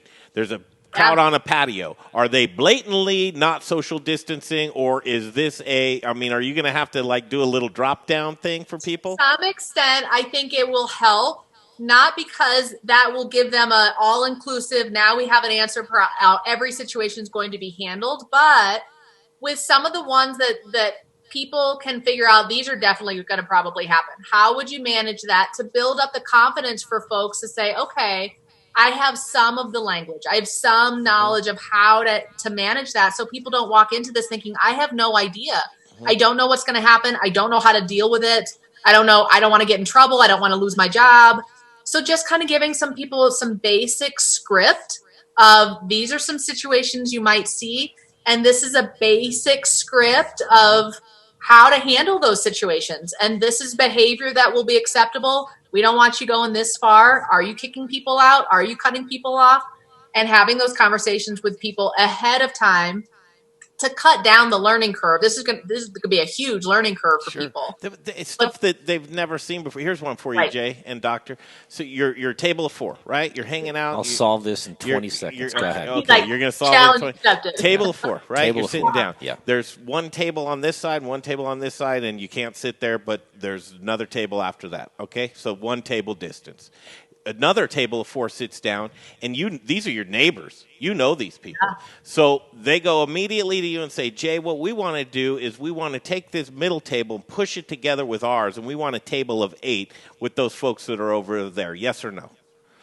They want to take 2 4-tops and put them together because they say they all know each other. But the guidelines from the city and everything says you can't do that? Just have a table in between you. Oh, okay. Well, the answer is no. It would just be like, hey, especially if you know the person. Ooh, boy. No, but it's not. I mean, Paying listen. customers telling you. Yeah, but you like I said, I mean, so here's what you do. And you have other people watching you around in this? Yeah. So here's what I do as a restaurant manager, and not the Parker that you have in your head of restaurant manager, but this is the real guy. The real guy says, oh, man, listen, can't do it. Wish Why? I could. Well, because of you're saying like the mandate, you can't push tables together because it's people. I didn't say you can't push tables together. So why wouldn't I let them maintain a table in between? Oh, okay. Well, then that's what you say. You say, hey, listen, man, we got to maintain a table in between. That's fine. Put a table how the between them. Just push these 2 together, sir. We'd like to be a table of 8, and whatever you need to do to maintain that other table's distance from ours is fine. But we'd like to be together. Will you accommodate us? If I can keep the distance between an 8-top and the other 4-top, that's a good answer. If I can do that, then sure. If I can't do it, then the answer's no. And if they start to get animated, me personally, I go, have you noticed about the pandemic that happened? Right, where like so you would belittle them. Yeah. Well, if they start to be, I start to say, do I look insane to you? Like, am I making up? And the poor server am I like a table Nazi? Their bar manager, and I'm trying to, and now the poor server doesn't get tipped off of that $400. Oh God! Listen, man, you're going down. I mean, that's a stretch. It's real life. But it's going to happen. It is. And again, honestly, even letting people understand is, look, you're going to have hits to your tips that you're not used to. There are going to be people who come in who seem great, and they're going to leave pissed off. And letting people know, we're not holding that against you. Everyone's going to be figuring this out. We're not going to hold that against you. This is language that's acceptable. These are the standards that we need you to keep. But that's going to be tough. And I think it's going to be important for restaurants to debrief at the end of the night and talk to people and let them kind of get some of this. Did I do this right? This didn't go well. This guy was awful. Mm-hmm. And give them some time to debrief at the end of the night. Maybe they never needed to do that as much before, but they're going to need a lot of positive reassurance in these environments. What are you hearing and what are you seeing on a debrief? And then a start out is that you might come across some of these curveballs that you've never had before, but taking in the situation as a whole, because there's going to be so many mitigating factors to any decision that you make. Yeah. I mean, but I honestly think, man, that it's not going to be that big a curveball as kind of we're talking about, man. I mean, you'll on a Tuesday afternoon at a bar, you get somebody that'll freak out over the most bizarre stuff in the world. I can almost see the COVID regulations and stuff that a lot of people are going to just be like, I got you, man. Do you remember traveling right after 9/11? I mean, does anybody remember that? It just everything. Nerves were on end and heightened. And I'm hoping that restaurants aren't like that. But there are going to be people on it. There's going to be political views. There's going to be I'm doing just fine. You put a little booze into this equation.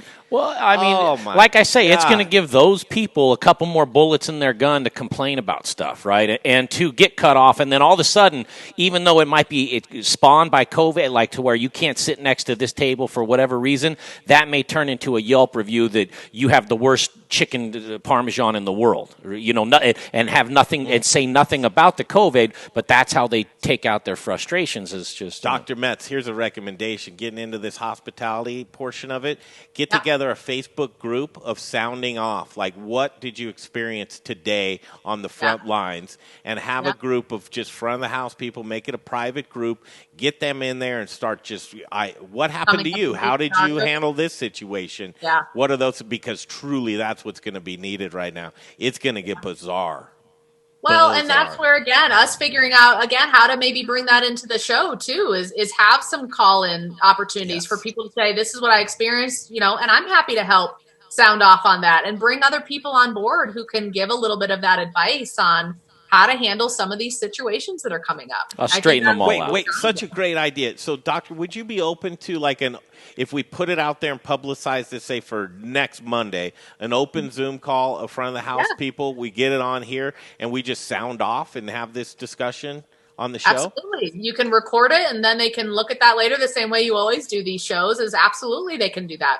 Let's do something like that.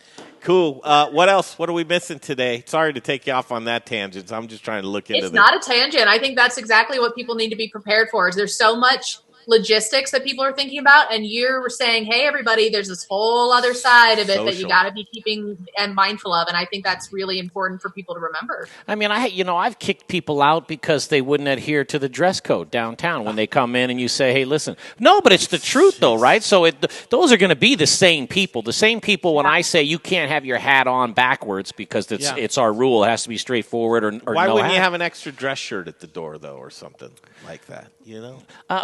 We used to sell the T-shirts, so we didn't allow cut-off sleeves. Yeah. This is a long story, but we didn't allow cut-off sleeves. So people be like, well, what am I supposed to do? And it's like, I don't know, right? Like, these are the dress codes, and it's like a lot of places downtown have the dress codes. At least they did a few years ago. I don't know what it's like now. Of no tattoos, no hand tattoos or neck tattoos that are visible because a bunch of restaurant owners downtown got together and said we like this plan because of them having a lot of problems with gangs, right? And so even though not everybody that has a tattoo on their neck is from a gang, a lot of them do, right? So you're cutting out the normal ones with neck tattoos, but you're also cutting out technically the gang members that you don't want in your restaurant, right? People lost their mind going like, man, I own a tattoo shop or this and that. As well and it's like, I don't know about as well they should, but it's like that's the restaurant owner's privilege and decision. If I want to say you can't wear red shoes in my place, I mean, that's what it is. Yeah. But you'll get people that get it and just say, okay. Whatever, I don't care. And they'll leave, and you get other people that want to fight you tooth and nail, to the end. Sure. That's just human. They're lunatics. I'm one of them. You are a lunatic. You are a lunatic. Oh, Doctor. So day to day, and I understand that as we're reopening, right, you're busier than all get out. We love to have you every single day, but we play it by ear, right? I don't know if we'll have you tomorrow, but we'd love it if you can. Ongoing 3:45 just doesn't seem reasonable a lot, but as much as you can, we want to get you back here, but I want to very much so coordinate with you so that we're on target with a message moving forward that's helpful to the service industry. We can do that. Yeah, I love being a part of this. I'll be as available as I can be, and we're actually trying to ramp up more and more opportunities to work with you guys. So I'll have more information on what we come up with the Colorado Restaurant Foundation later this week for you guys, but we know a lot of people are struggling, and I definitely want to make sure that they feel as taken care of mentally as we can possibly do for them. Well, whatever it is, it sounds exciting, and if we're included in it, wow, that's kind of cool. Thanks for considering us for whatever it is. Of course. We love you guys. Dr. Sarah Metz. We'll see you tomorrow, I hope. We'll play it by ear. Okay. I will be there as I can. Take care. Thank you. There she is, Dr. Sarah Metz. Today on the show, got to thank Sonia Riggs, Colorado Restaurant Association. And if you missed any of the show today, I would say rewind it because she's telling you here's what's on the horizon as we ramp back up and try and get back into our dining rooms and what that looks like. Mark Henry from Happy Belly Taco, Rooster Ramen, and Wobbly Olive.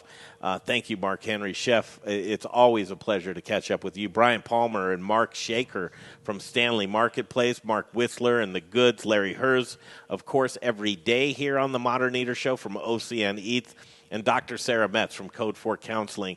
Tomorrow, I believe we have Chef Kelly Whitaker. Yes. And Chef Andrea Frizzi. There may be a possibility that we'll be down on Larimer Street tomorrow during the show, just showing you around. Here's what it looks like. And Chef Frizzi, he's a character, and he's ready to go. Yeah, cigar and tote. He's ready to open back up for sure. Hey, let me know if we're down there because I got to pack up some stuff. Who else this week? Nobody. Nobody else booked? No. Okay. We're going to try and do this. We're going to try and open up something that would resemble a talk show to you guys.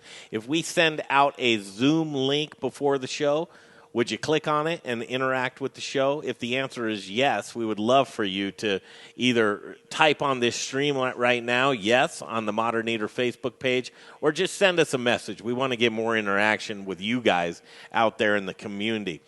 Today was a great day, a Monday, May 18th. We look forward to next Monday, Memorial Day, May 25th, for further direction. The governor calls it the final call, and as he will give guidance to restaurants on how they can reopen, and it looks like he's doing everything he can to work with local municipalities to open up the sidewalks, streets, and parking lots, and to have every rule and regulation that they can waived when it comes to liquor and liquor enforcement. So that should get interesting. That is interesting. Jay Parker, great job today as always. Yeah. Whatever tomorrow brings, we hope you do it with us, 2 to 4 p.m. For Jay Parker and myself, the whole cast and crew, from Little Rich Snyder to Brian Freeman, Rebecca Berry, Dave Avery, everybody that supports us, we really appreciate it. Yeah. Avery, that's right. Myself, Greg Hollenbach. We'll see you tomorrow, 2 to 4 p.m. The Modern Eater Show continues.